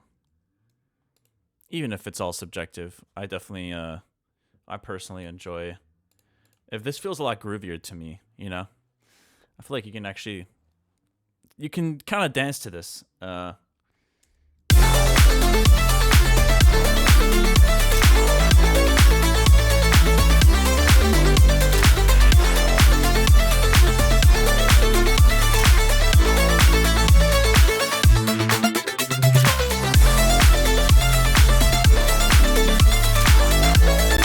Even if it is like really, even though there's a lot going on, I do feel like you can still kind of groove to this version. I remember listening to the original in bus to school on headphones. That is wild. Yeah, I have so many memories associated with this song. I still remember coming up with the melody on a plane. I was on a plane going to a show with my old manager, Perot, and I remember at the time I didn't really have a way to this was like, yeah, this was 10 years ago. I don't think I had a setup for like being able to work on the plane really. So I just wrote down stuff on paper, kind of like sheet music, makeshift sheet music. So I remember specifically doing that for Insight. And it made me really happy to see it come to life and to actually see people enjoy that track. But yeah, that was such a cool period of time, like that, for like the Haywyre project, because things were really starting to pick up, and I did my first Australia headline tour around that time too, and I will never forget. I think I was in Melbourne. Yeah, that's right, in Melbourne, Australia. I think it was like my second show, and I was in this venue in a continent I'd never been to. And I was like 23, 20, yeah, I was 23 at the time. I'd come out with Insight recently, and I finished my set with that song, and everybody in the room was literally singing. Well, not everybody, but it felt like the entire room was singing the melody when I was playing it on the keyboard. It was really, really fucking cool. Da da da da da da da da da. And I was just like, that is forever that was a moment for me. It was like, holy shit. I remember just thinking to myself like, whoa, I think I can do this music thing full time. Because like, damn, if I can go to a random ass continent and have people singing my melody back to me like this, like that, it just felt it was a boost, like a confidence boost for sure. Not in some like narcissistic way. but more of a like yeah, it just felt really encouraging.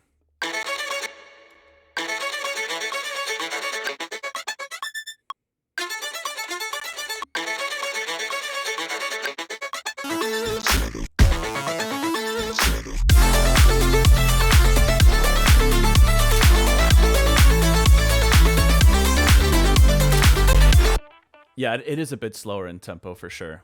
Art Nerd, you're right about that. Okay, let me bust out my notepad here. Where are we at? Drop drums to mid heavy. I think they're a bit better.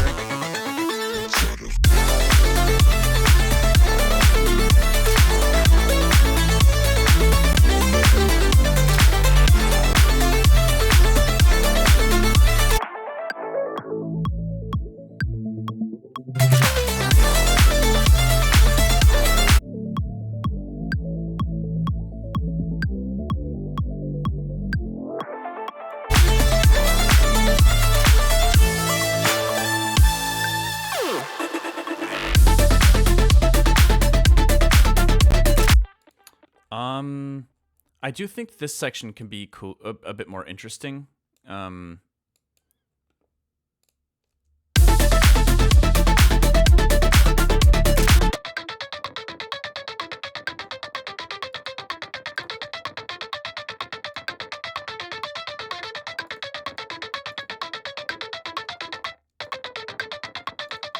let's get the actually this tremolo thing might help with making these a little bit punchier. Let's try to turn this to 100% and see what it sounds like. Ah, yeah.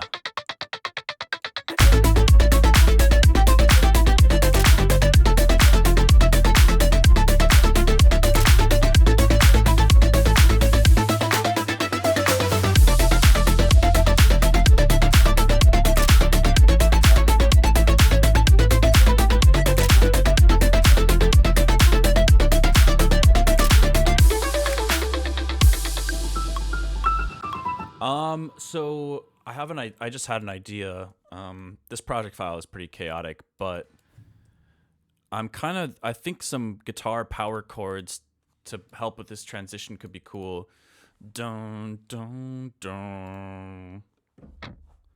So let's see if we can create a copy of this patch.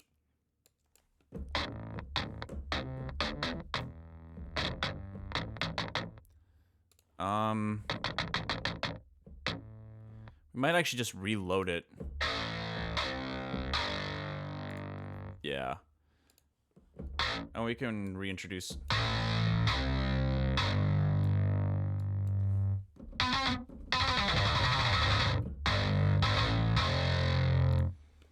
So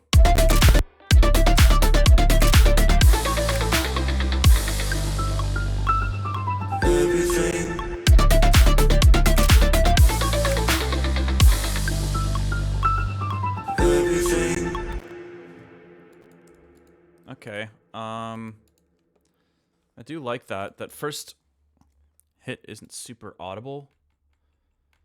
I wonder if maybe we can reduce the sidechain dummy volume a tiny bit here.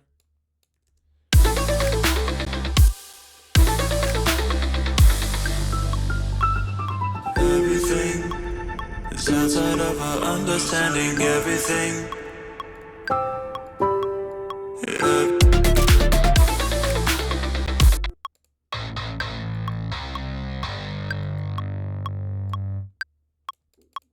Let's do it like this.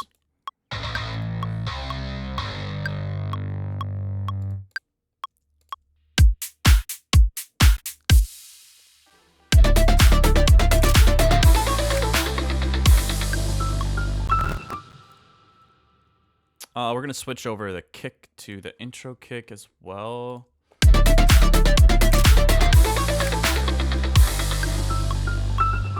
Everything.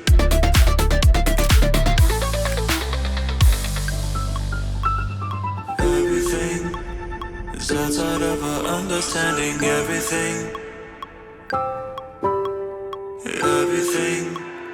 That's it over understanding everything.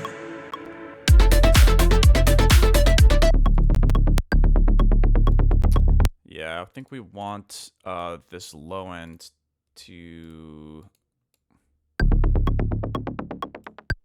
disappear a bit sooner there.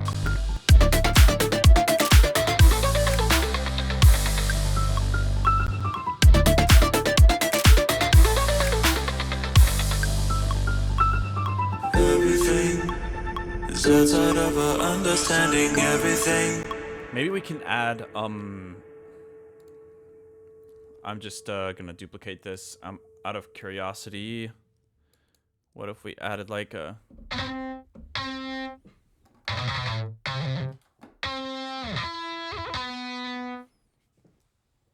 little harmony to that?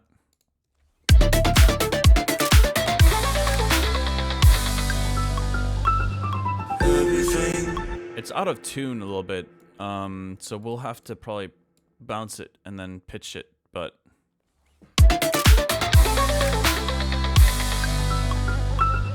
Everything is outside of our understanding everything. Everything is outside of our understanding everything.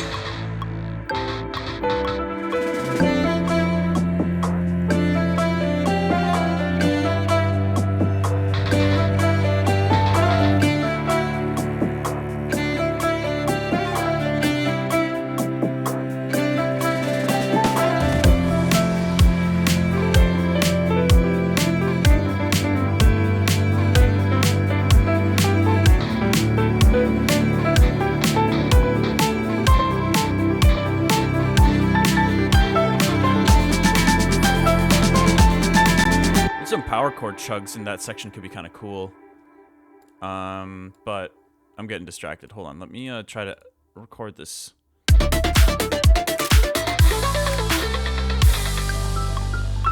It's really bothering me that it's out of tune. It's making me not like it.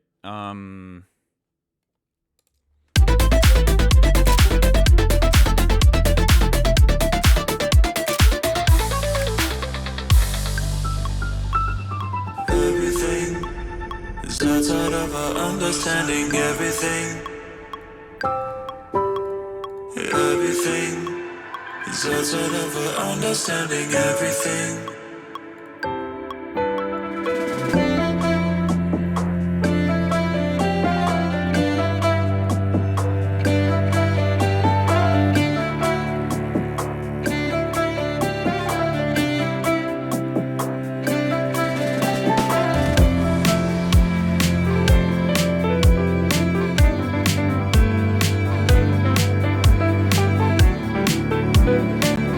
Yeah, I do think some power chords could help, because this section does feel a little, not empty, but I just think that one more layer, famous last words, just one more layer. Love this piano break, thank you. I'm really enjoying it too.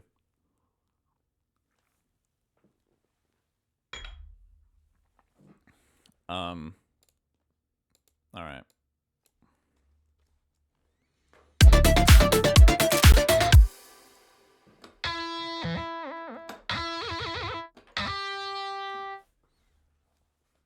You know what? I think I can maybe just... It's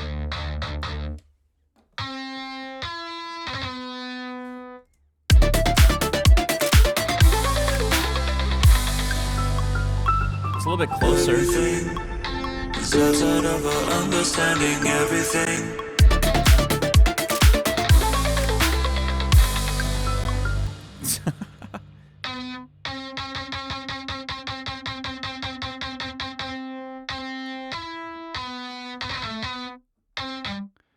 You could actually throw a tuner on here. I'm kind of curious.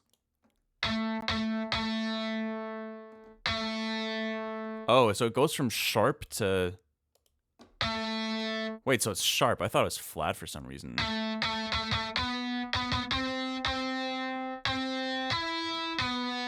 Yeah, okay. Let's record it like that and then flatten it.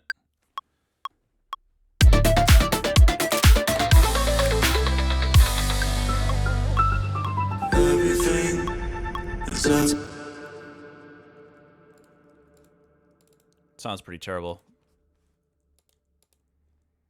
Let's check out the envelope real quick. I think I'm gonna get rid of this and replace it with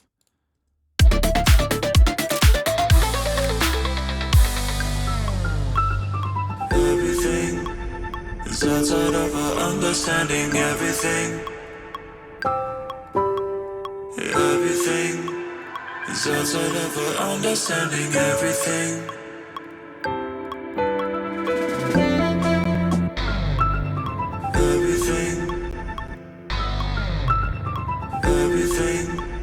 is outside of our understanding. Everything is outside of. So I think we could potentially filter this one a little bit.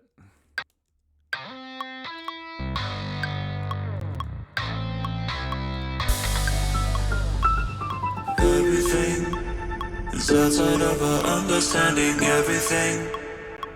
And then let's flatten this one and then maybe throw some effects on it.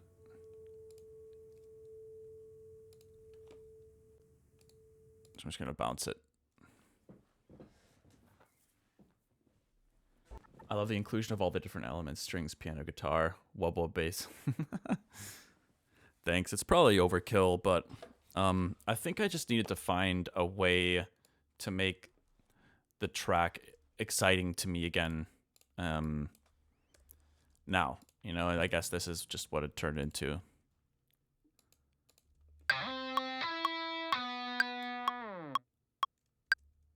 A little bit of vintage verb.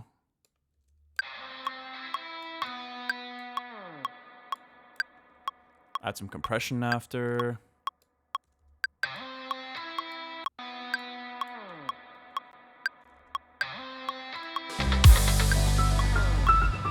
Everything is outside of our understanding.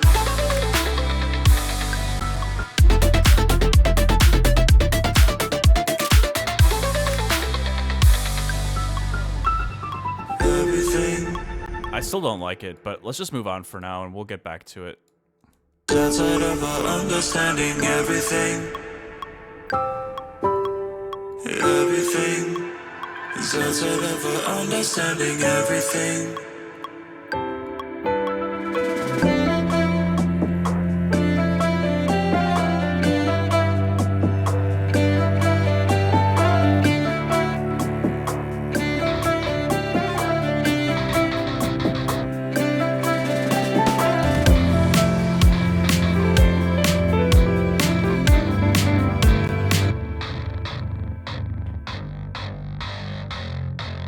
I do think just some quarter note plucks could be nice.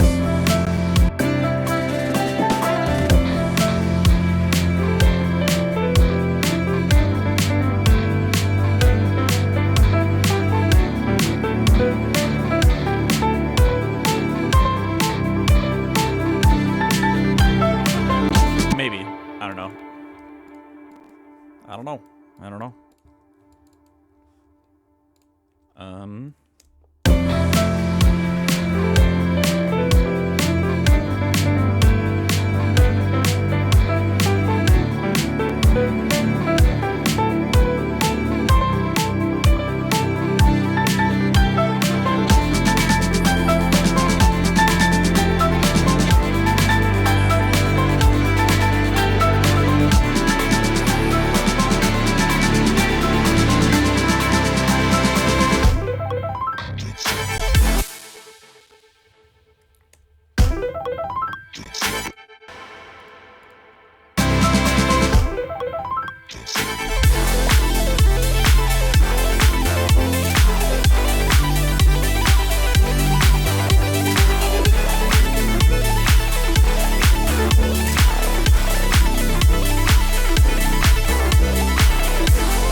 Yeah, this section, I still feel like the low end needs to come down on that little bass chug thing. It's just...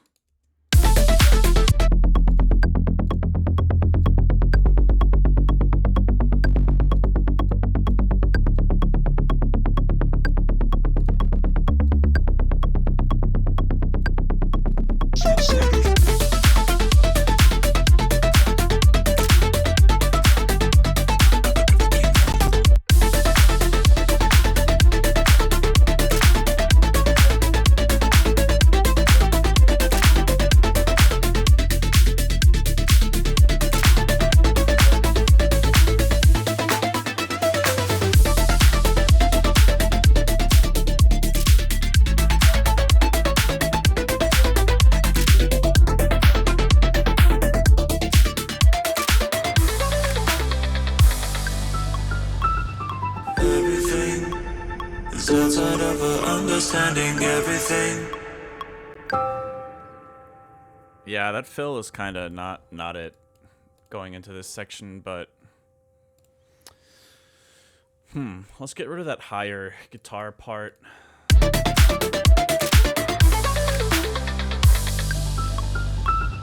Everything is outside of her understanding everything. Everything is outside of her understanding everything. I feel like I need a Pro Q that turns on specifically for this section on the vocals. Everything is outside of her understanding everything. Outside of her understanding everything. Everything is outside of her understanding everything.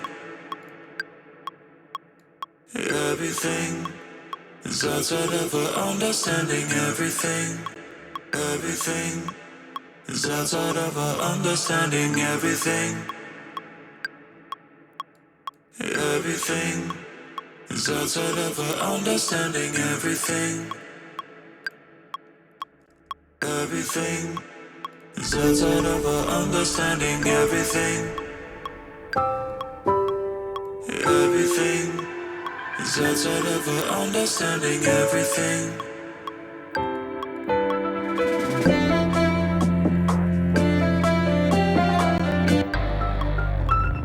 Everything is outside of her understanding everything.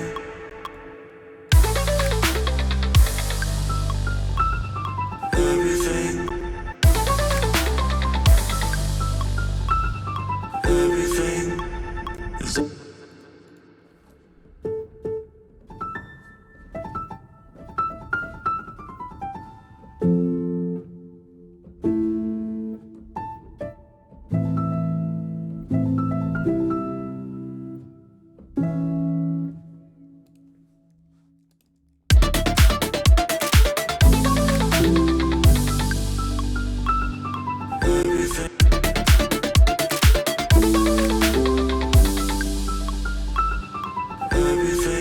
Maybe just doing it with piano instead would be better.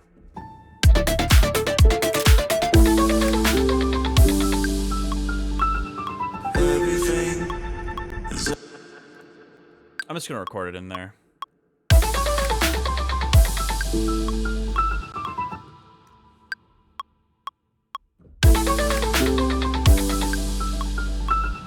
Everything is outside of her understanding everything. Everything. There's tons of latency, but I'm gonna try to record a little flourish there. Everything. Everything.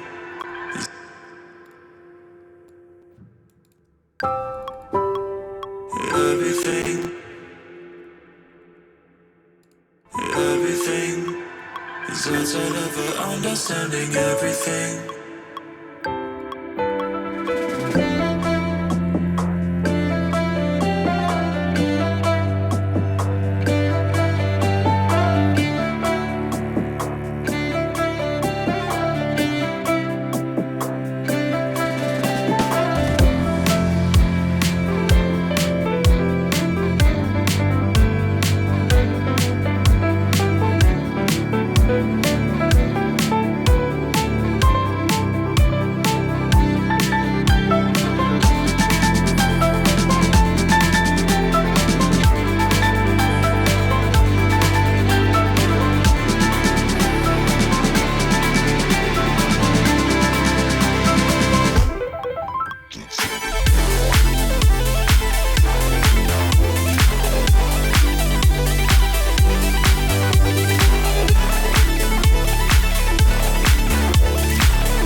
not sure about the second drop, but I don't know.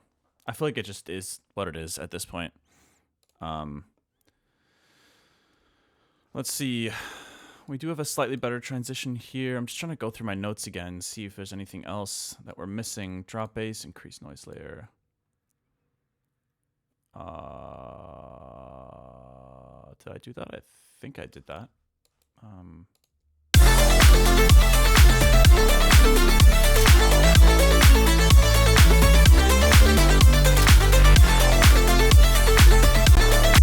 kind of curious. Let's compare the low end and the drop to some of the other areas in the track.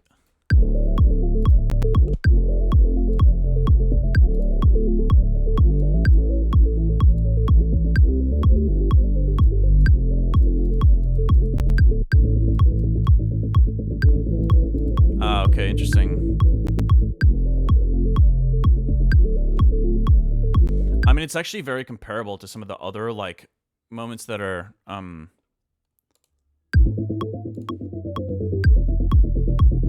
also relatively high in energy.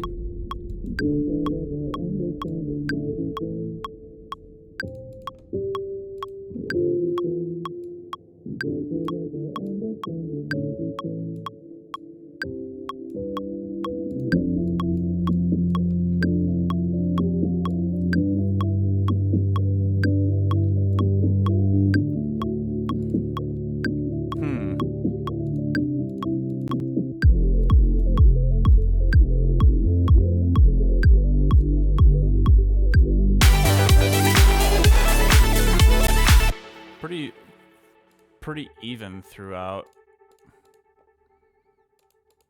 Everything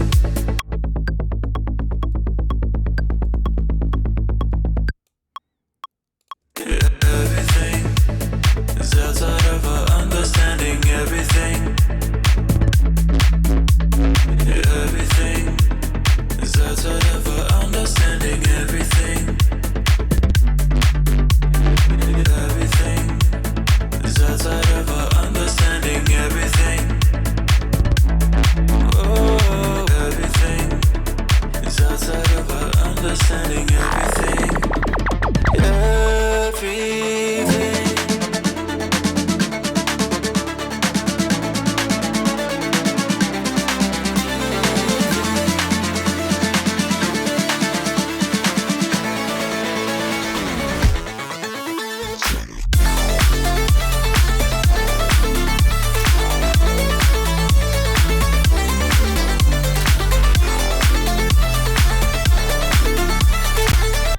There's something still kind of bothering me a little bit about the relationship between the kick and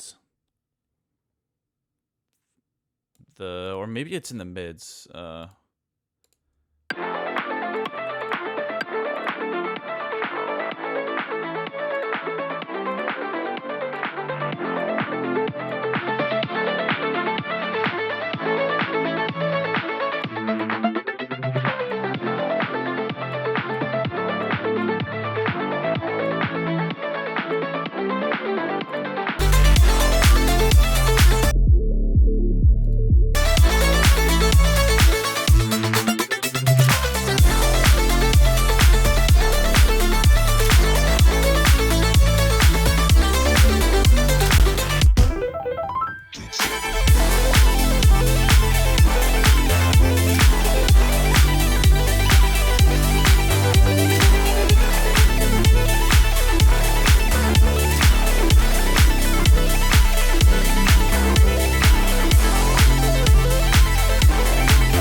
We're getting close.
think there's a lot of good stuff going on.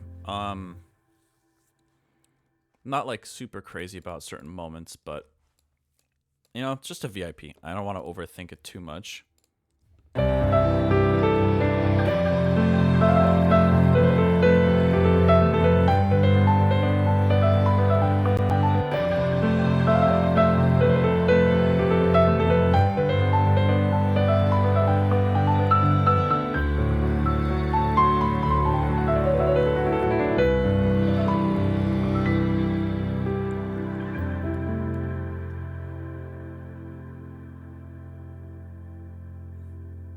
Lord of the Hay, Realm of the Wire. Okay, let me look at this one more time. Increase noise layer. I mean, I think we made the drop bass more interesting, that's for sure, by adding those staccato moments. The drop drums, I don't know. I tried to fix it. I feel like I might take one final look at that. Second drop missing some elements. That might still be the case. Increase cutoff, we did that. Lead is still a bit sloppy, so let's fix that. And we did kind of fix the chug post-drop stuff, those sections.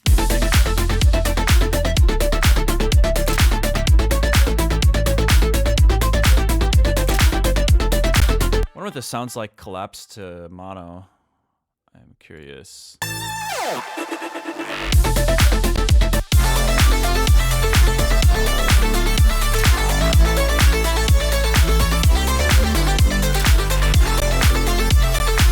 I actually think I might be able to put some subtle compression on the sides. I think that might be nice. BXXL. Throw this on here. Let's take a look.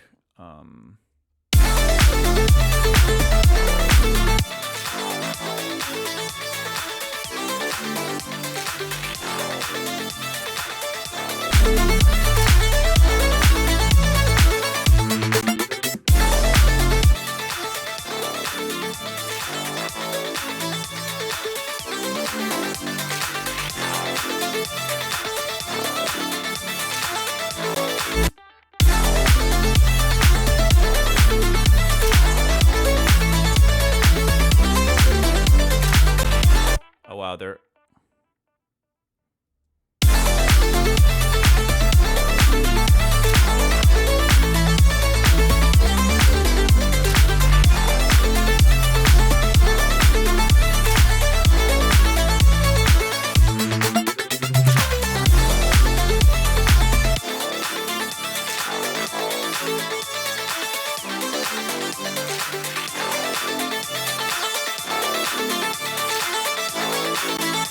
I'm just kind of experimenting here a little bit. It's kind of crazy. I don't really know exactly how it presents the side signal in mono, but it's actually really helpful that it does that, I think.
Huh, something sounds a little funky here. This transition. Everything is outside of our understanding everything. I think there might be some stereo. Everything is outside of our understanding. Everything. Everything is outside of our understanding. Everything. Everything is outside of our understanding. Everything. Oh, everything is outside of our understanding. Everything. Everything.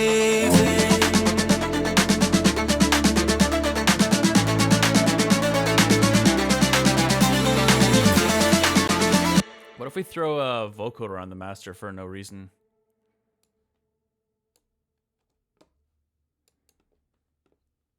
Maybe it could be used for certain sections to just create some random weirdness.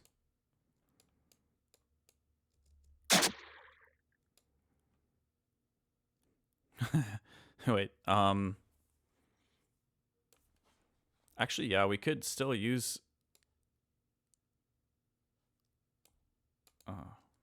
I haven't tried this in a while.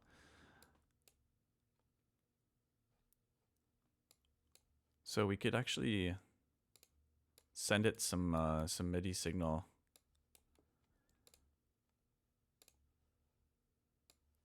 Let's go to sends only. And let's take a look here. It's 3 serum. I have no idea what this is about to sound like.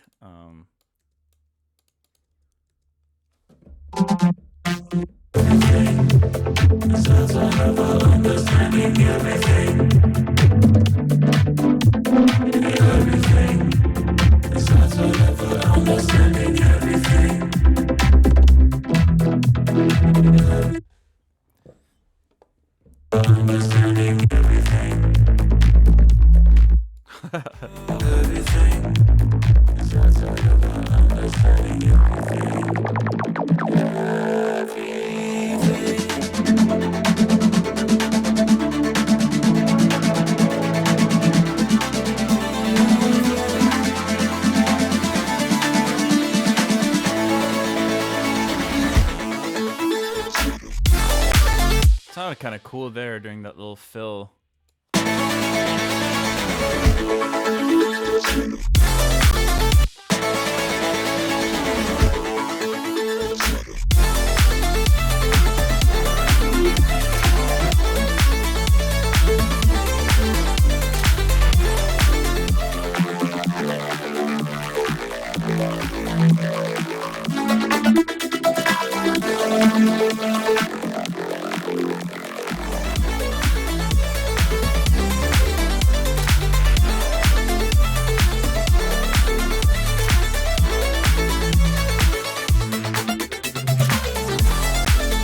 Pretty interesting. I'm kind of... I just want to try this on the outro.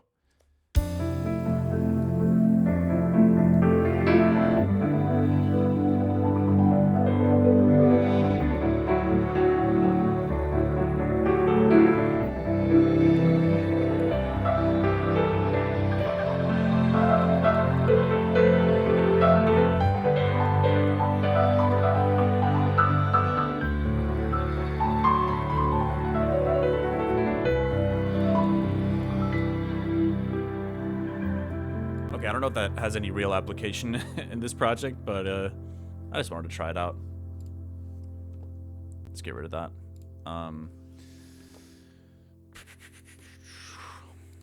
Let's see. So, second drop missing some elements, second drop lead too sloppy. Oh yeah, that's right. Let's take a look at this MIDI real quick. For the lead and the second drop.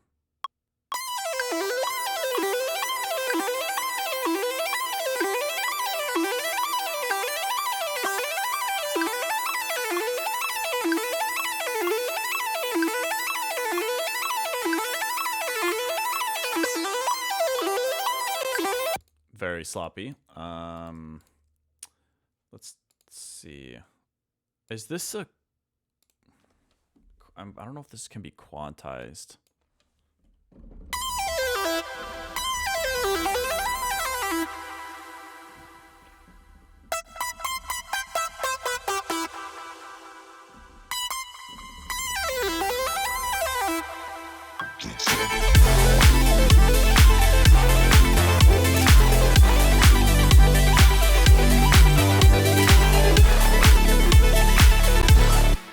this is where it gets sloppy, so maybe we can just...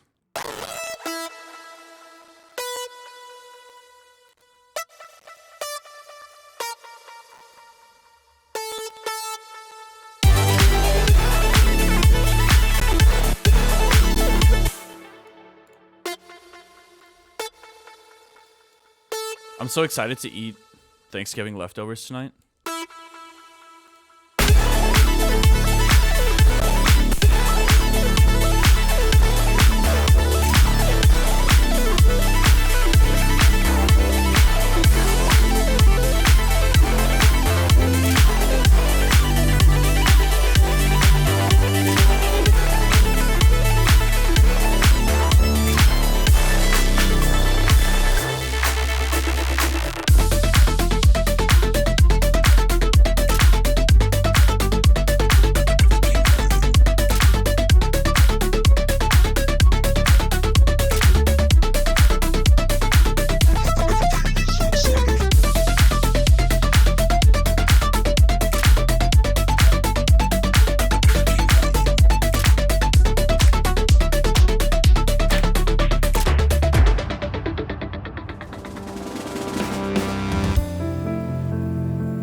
There's a little bit of weirdness, some distortion here. I don't know what that's... I don't know why that's happening.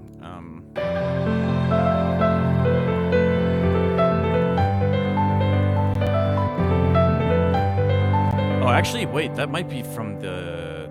That's just the strings, I think.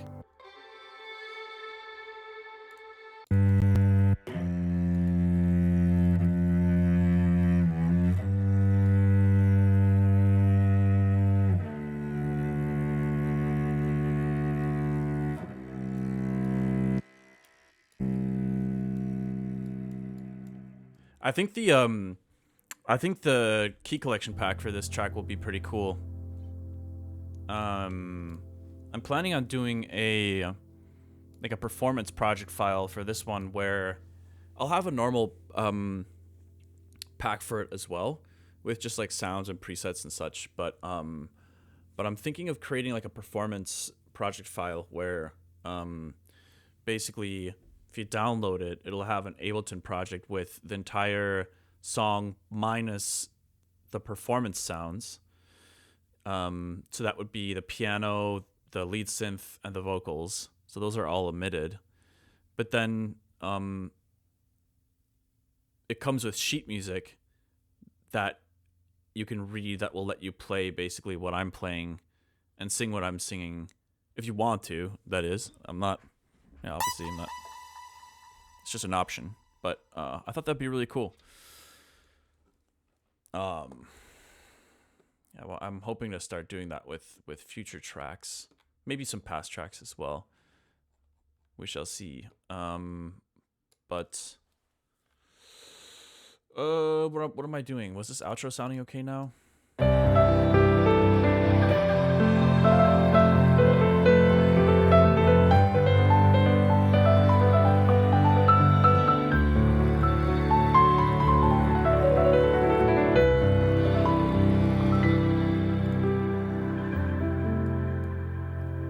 I think it's part of it is the velocity here that gets a little bit too high.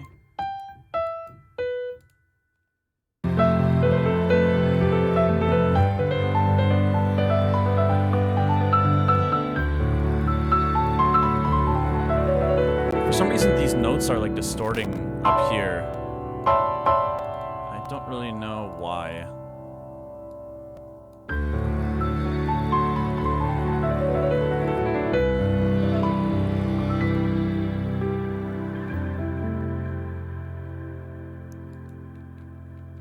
Maybe I can turn down the, can probably delete everything else that's at the end here. Let's get rid of that.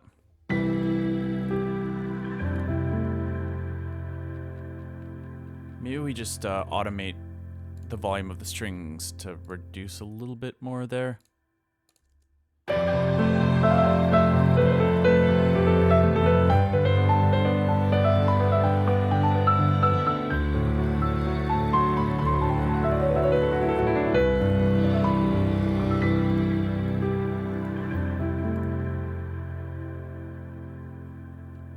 Actually, yeah, I think that's fine. Cool. So we got the outro fixed. Now the last question is this second drop. Is this still missing stuff? Because I don't know what to do with it.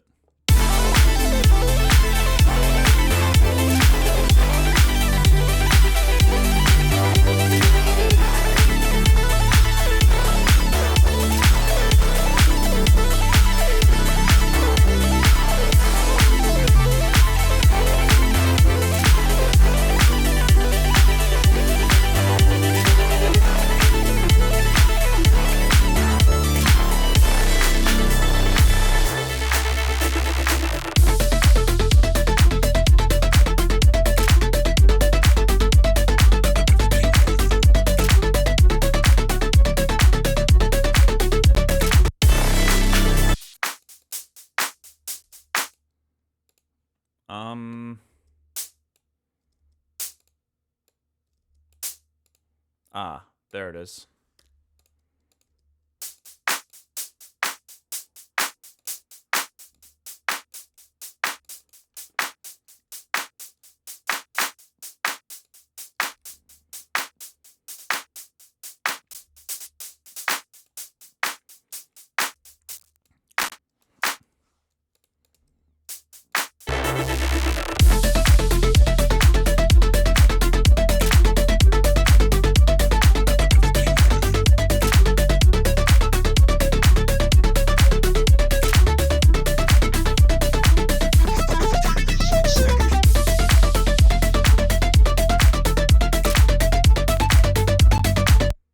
Not super happy with that synth for this section.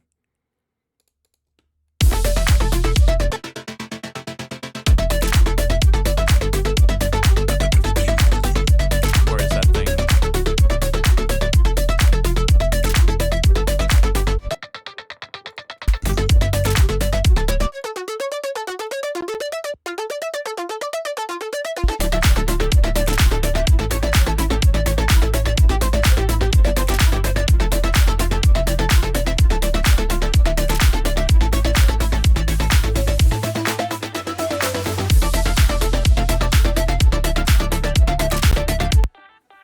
I'm gonna be pretty tired of hearing this riff by the time I'm done with this.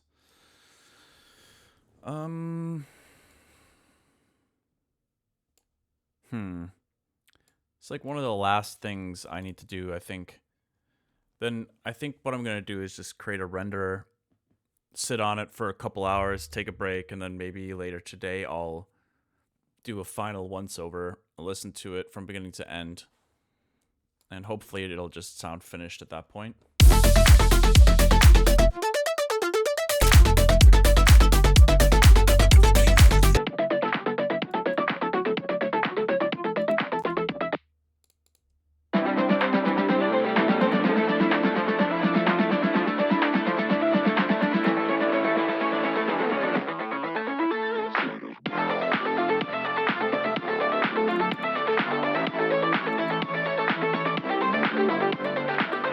Actually, hold on.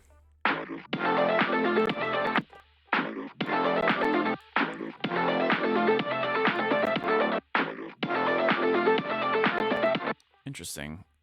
I'm thinking maybe the dummy volume needs to be a little bit higher here.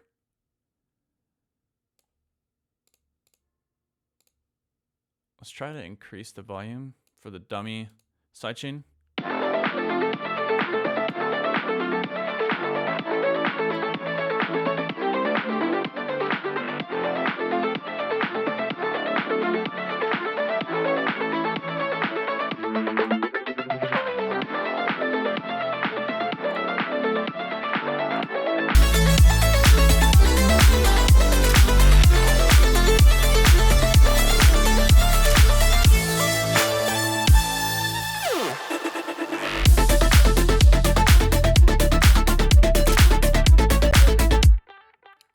Feels like it's maybe missing some mids. I don't really feel great about doing this, but I want to try it anyway.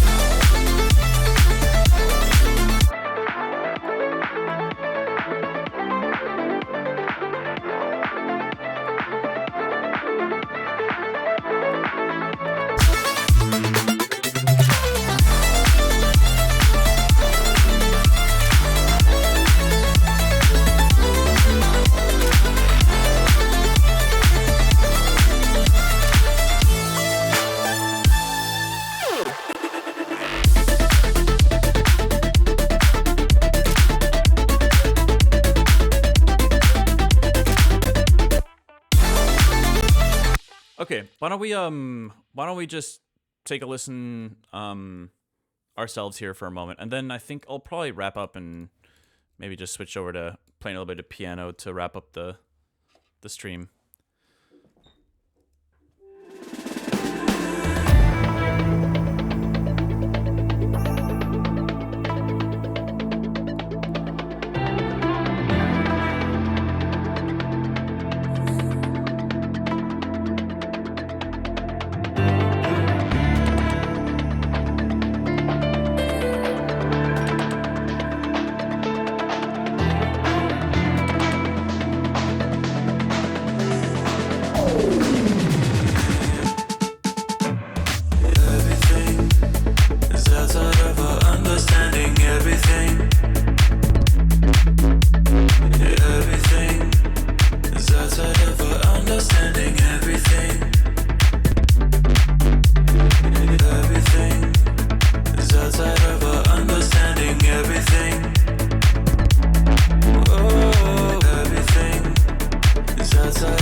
outside of our understanding.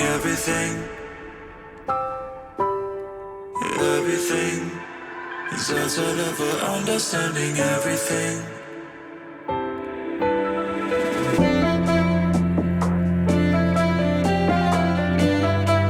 I just realized these little reverse things could be cool here as well.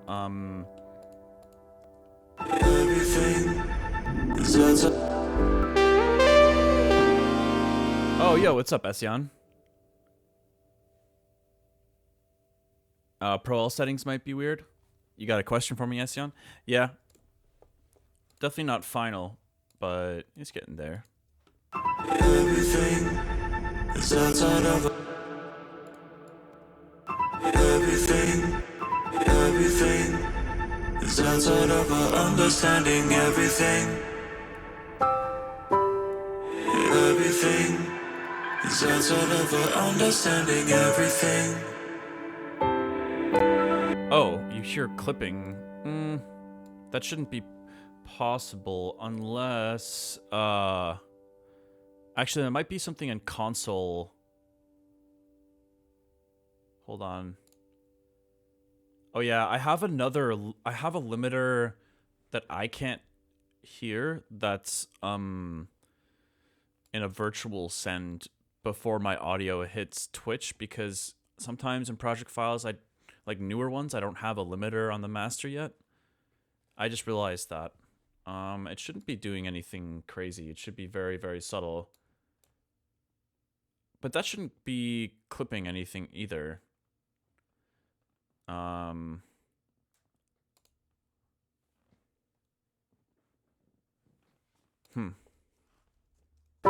Everything is outside of our understanding. Everything.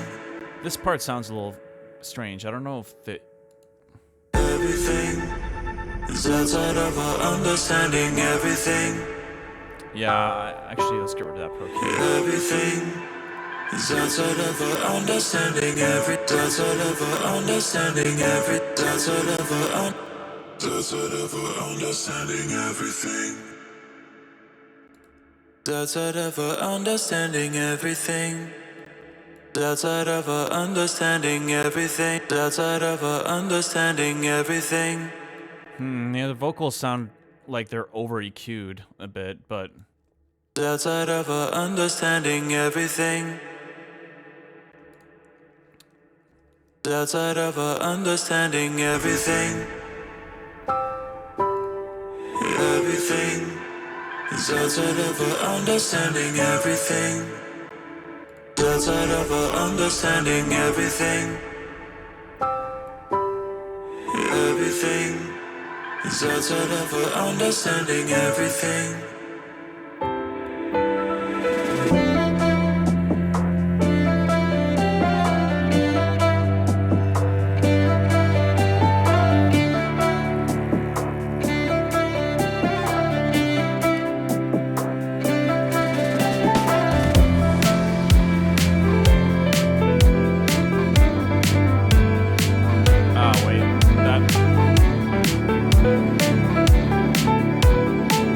Didn't really fit after all.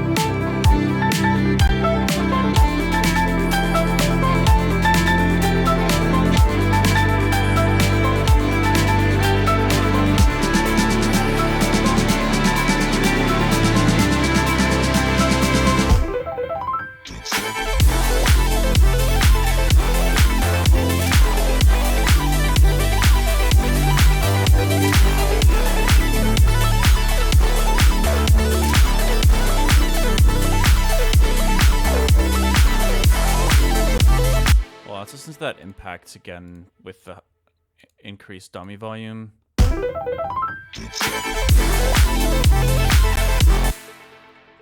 think I need to turn down the piano just a hair here, because when it's on its own, being smashed into the limiter, it's pretty...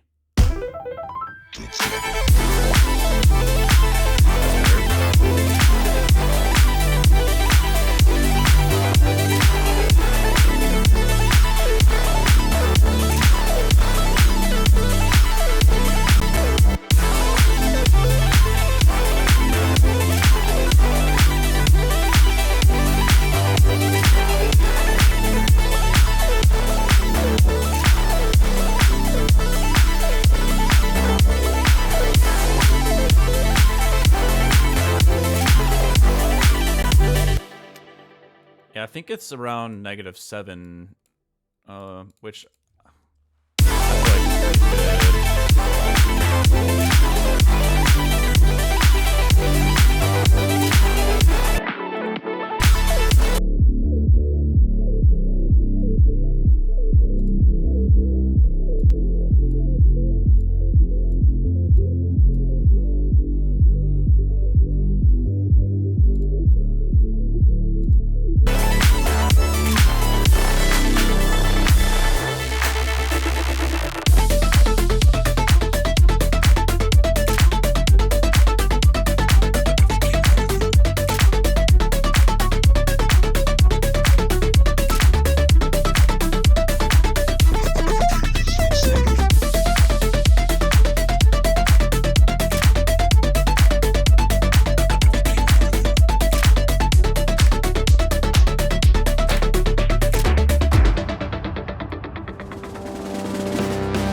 Cool. I think that's fine for now. It's possible I'll do like one final mix down. There might be some little minor mix challenges left still, but I think it's pretty much finished. Let's go. All right, yeah, we'll just render this as 4.9. Oh, very close. I'm not calling it quite yet. I really don't think creatively there's much left for me to like pour into the song, so it's just maybe final tiny little 0.01% touches of mixing or something. But yeah, I'm gonna let this render and switch over to just playing some piano and hang in for a few minutes and chatting, and then I'm gonna eat some food because I have not eaten yet today. You guys know how it can be post Thanksgiving. You gotta like try to reset your hunger levels a little bit because it's like your stomach is expanding so much after those giant meals, and I'm like, hold up, I gotta I gotta fast a little bit or something. Turkey depression.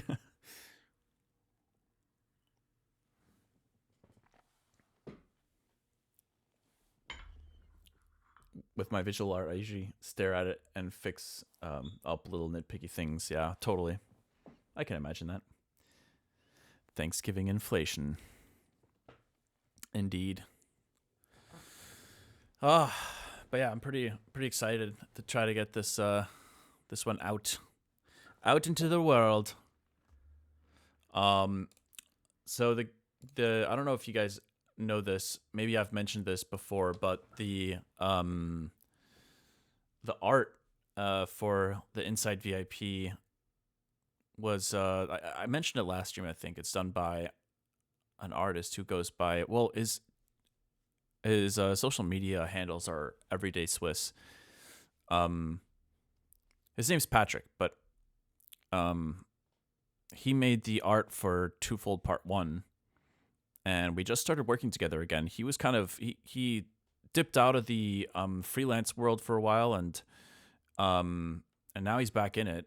And it kind of happened at a really awesome time because I was starting to look at some of these older projects, like Twofold and Insight, and I thought it'd be fun to try to like bring some of it back to life, and in some way, shape, or form. So with Insight, it turned into this VIP, and he said like, "Hey, why don't we try to work on some stuff together again?" Which the timing worked out great there. And so yeah, he did this, and then for the Twofold vinyl stuff, I don't want to share the designs for that quite yet. They're all finalized, but I feel like it's giving stuff away too early that doesn't need to be shared quite yet. But anyways, it's just cool to be working with him again. Yeah, he made the art for Back and Forth. He did Twofold Part 1. I think he did art on Sculpted. I don't think it went into the final art because at the time Monster Cat was still doing they had like a template, I think, with their logo and a color based on the genre. So I don't think there was much custom art quite yet. But yeah, Synergy, I'm pretty sure he did the original art for Synergy as well and stuff. But Martin, will we have this on MCAT? No, this is going to be a solo release. Independent, I should say. I'm not sure if any of you guys are super familiar with like how a lot of these agreements and contracts look that artists sign with labels, but particularly with labels like Monster Cat that sign, like one track at a time. There's a licensing agreement that you step into, and then that lasts a certain amount of time. And for Insight, that came up, I think, I don't remember when exactly, but either way, the rights kind of came back into my possession. And yeah, so that means I will be releasing it independently. But yeah, it's going to be obviously released on all platforms you'd expect it to be on. I'm thinking I might do like a I'm thinking of doing like a take of the full song and posting it to YouTube as like a casual, not like a, a music video with actual production behind it, but at least something where I can kind of flex and show off the performance aspect of the song a little bit, because that's such a huge part of this piece. I mean, it's one thing to see, like, obviously me sitting here clicking around, tweaking this sound and that sound, but at the end of the day, there's basically stuff happening from a performance aspect from the beginning to end. So, yeah, it was really important to me to kind of preserve that aspect of it. Yeah, I think I'll probably end up doing that. Do the callback to Inside Performance video. That the location for that was in Vancouver, and I'm pretty far away from Vancouver these days. So I can't go back to that location, but I will probably film something regardless. Probably just do something here in this studio space. Ask my fiance to film me. I'm gonna have to clean up because it's pretty chaotic in the background here. But I'm a fan of visualizers these days. That's fair.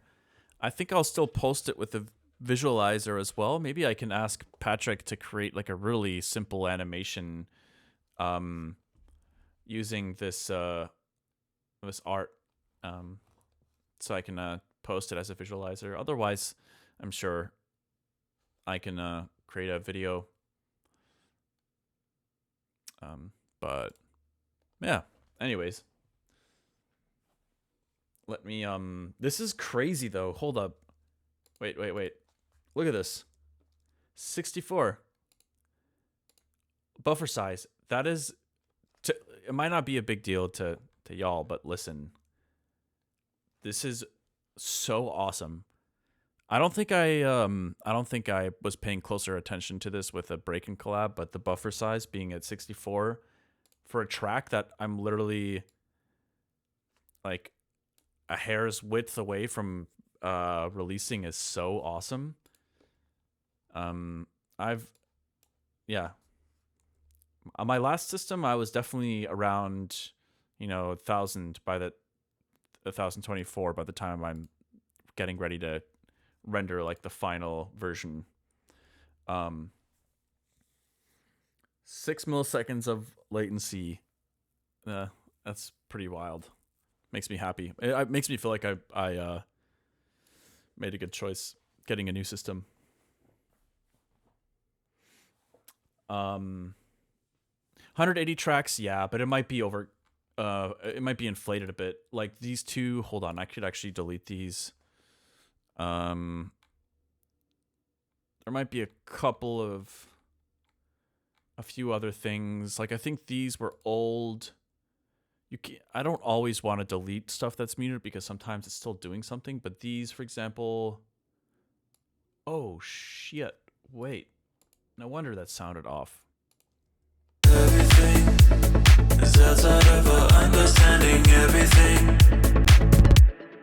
That was the falsetto layer. I had that muted for no reason, and I was about to delete that. But yeah, sometimes muted layers are actually doing something. I don't think these are, though. Everything. That's just an old take. So we could delete these. Damn it. That means I have to render this again. I'm just going to take a quick look here and see what else I need to delete. Because, this is the good stuff. This is the real stuff people tune into my streams for, is watching me clean up my project files. I understand. I would want to watch it too. It's really it's something. This isn't doing anything, I don't think.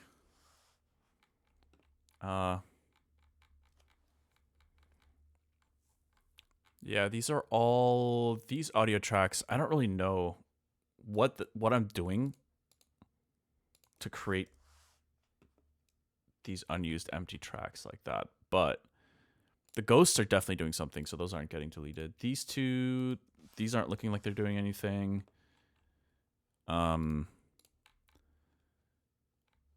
But everything else is looking like it has its place. What about these layers? These might be unused. Yeah, I'll delete these. Huh.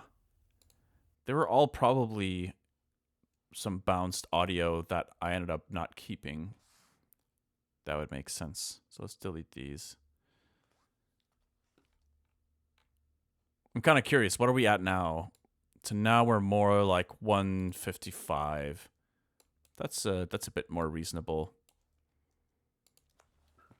But yeah, okay, let's do another render of this.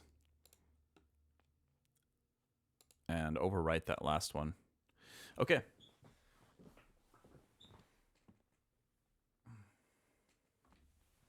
All right, gang. I'm probably going to slowly wrap it up here. But I appreciate you guys coming to hang out early. I was kind of surprised. I thought I was going to be streaming to myself today. Amazing stream. Did you actually, you think you enjoyed the nitpicky process of kind of isolating frequency ranges and doing little tiny tweaks? I feel like it's boring to watch. Part of me, like, so one thing I still haven't figured out yet. I had I tried to work with a mastering engineer for one of my releases last year. What was it? Change Your Mind. And it was really interesting exporting everything to stems. And he was showing me his workflow a little bit. I'm not working with him. I haven't recently. So like Reverie, that Toby Fox remix in this track, I'm doing it all myself. My thought process was like it would be nice to when it comes to like something that's less creative in the process of producing and composing a song from scratch to finish, like that last like few percentage points where you're not really changing melodies or drum patterns and stuff like that. You're just kind of like tweaking amplitude and dynamics of really tiny little things in specific layers. Like at that point, if there's someone that can help me with that final stage, I would totally not be opposed to that. So that's why I was trying to experiment with finding someone that can help me with that. Because if I find someone that kind of fulfills that role, then I feel like it could speed up my process for releasing music, especially when it's for bigger projects like albums, like this next album where I have, just a ton of music. It would shave off many hours that could be better spent for me elsewhere. But yeah, I just have never found, I don't think I found the right person quite yet to do that kind of stuff in the long term. Well, maybe, I don't know. We'll see. We'll see what happens. But for the time being, I'm okay with doing things myself. But wait, why am I ranting about this? I forget where I was going with this, but yeah.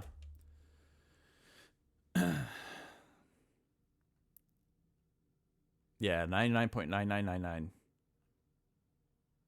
We're close. Not quite final bounce, but yeah, we're almost there. All right, y'all.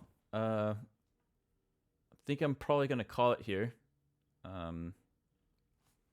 But appreciate everyone hanging out today. I had a lot of fun trying to kind of like create the last little touches.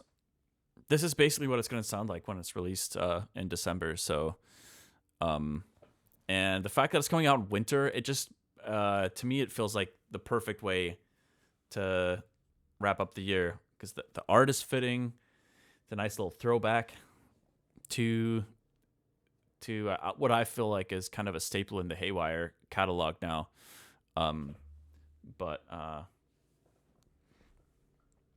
yeah, that's gonna be it for me for today. Got a date locked in yet? Not an exact one, but I can say roughly, mid December. So it's for any of you that have released music through like and pushed it to DSPs and such, that you generally want to give them a full month. So that's part of the reason why I really needed to finish this ASAP, because I don't want there to be any mishaps if I'm telling people, it's going to be out December 18th, and then some of these stores haven't had enough time to ingest the audio and it doesn't go live on the right date, then that's obviously an issue that I'm trying to avoid. So yeah, I think it'll be fine though.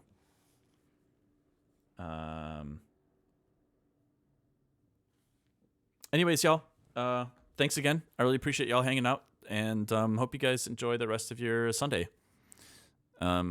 And I'll be back on Tuesday for the first December stream. Maybe a POV shoveling stream. We'll see. But I should also shower probably. I look a little homeless right now, which is not a negative thing. Don't you guys ever wonder like what it would be like to be legitimately homeless? Like sometimes I think about how it could be really liberating to not like have belongings and possessions. I think a lot of people I've heard, I don't know if there's any merit to this, but I've heard that there's a good chunk of people that are intentionally homeless kind of partially because of that. Just like it kind of blows my mind sometimes when the seasons are changing and like, okay, yeah, it's time to put all the the winter clothes away and like got to move this around and put these things here. And I go down to the basement, I'm moving around Tupperware containers with all these things. I'm like, man, it's just crazy. Like how much stuff I have. Like I just have so many belongings, and yeah, I don't think that's a good thing necessarily to own a bunch of things, possessions. But anyways, why am I rambling about this?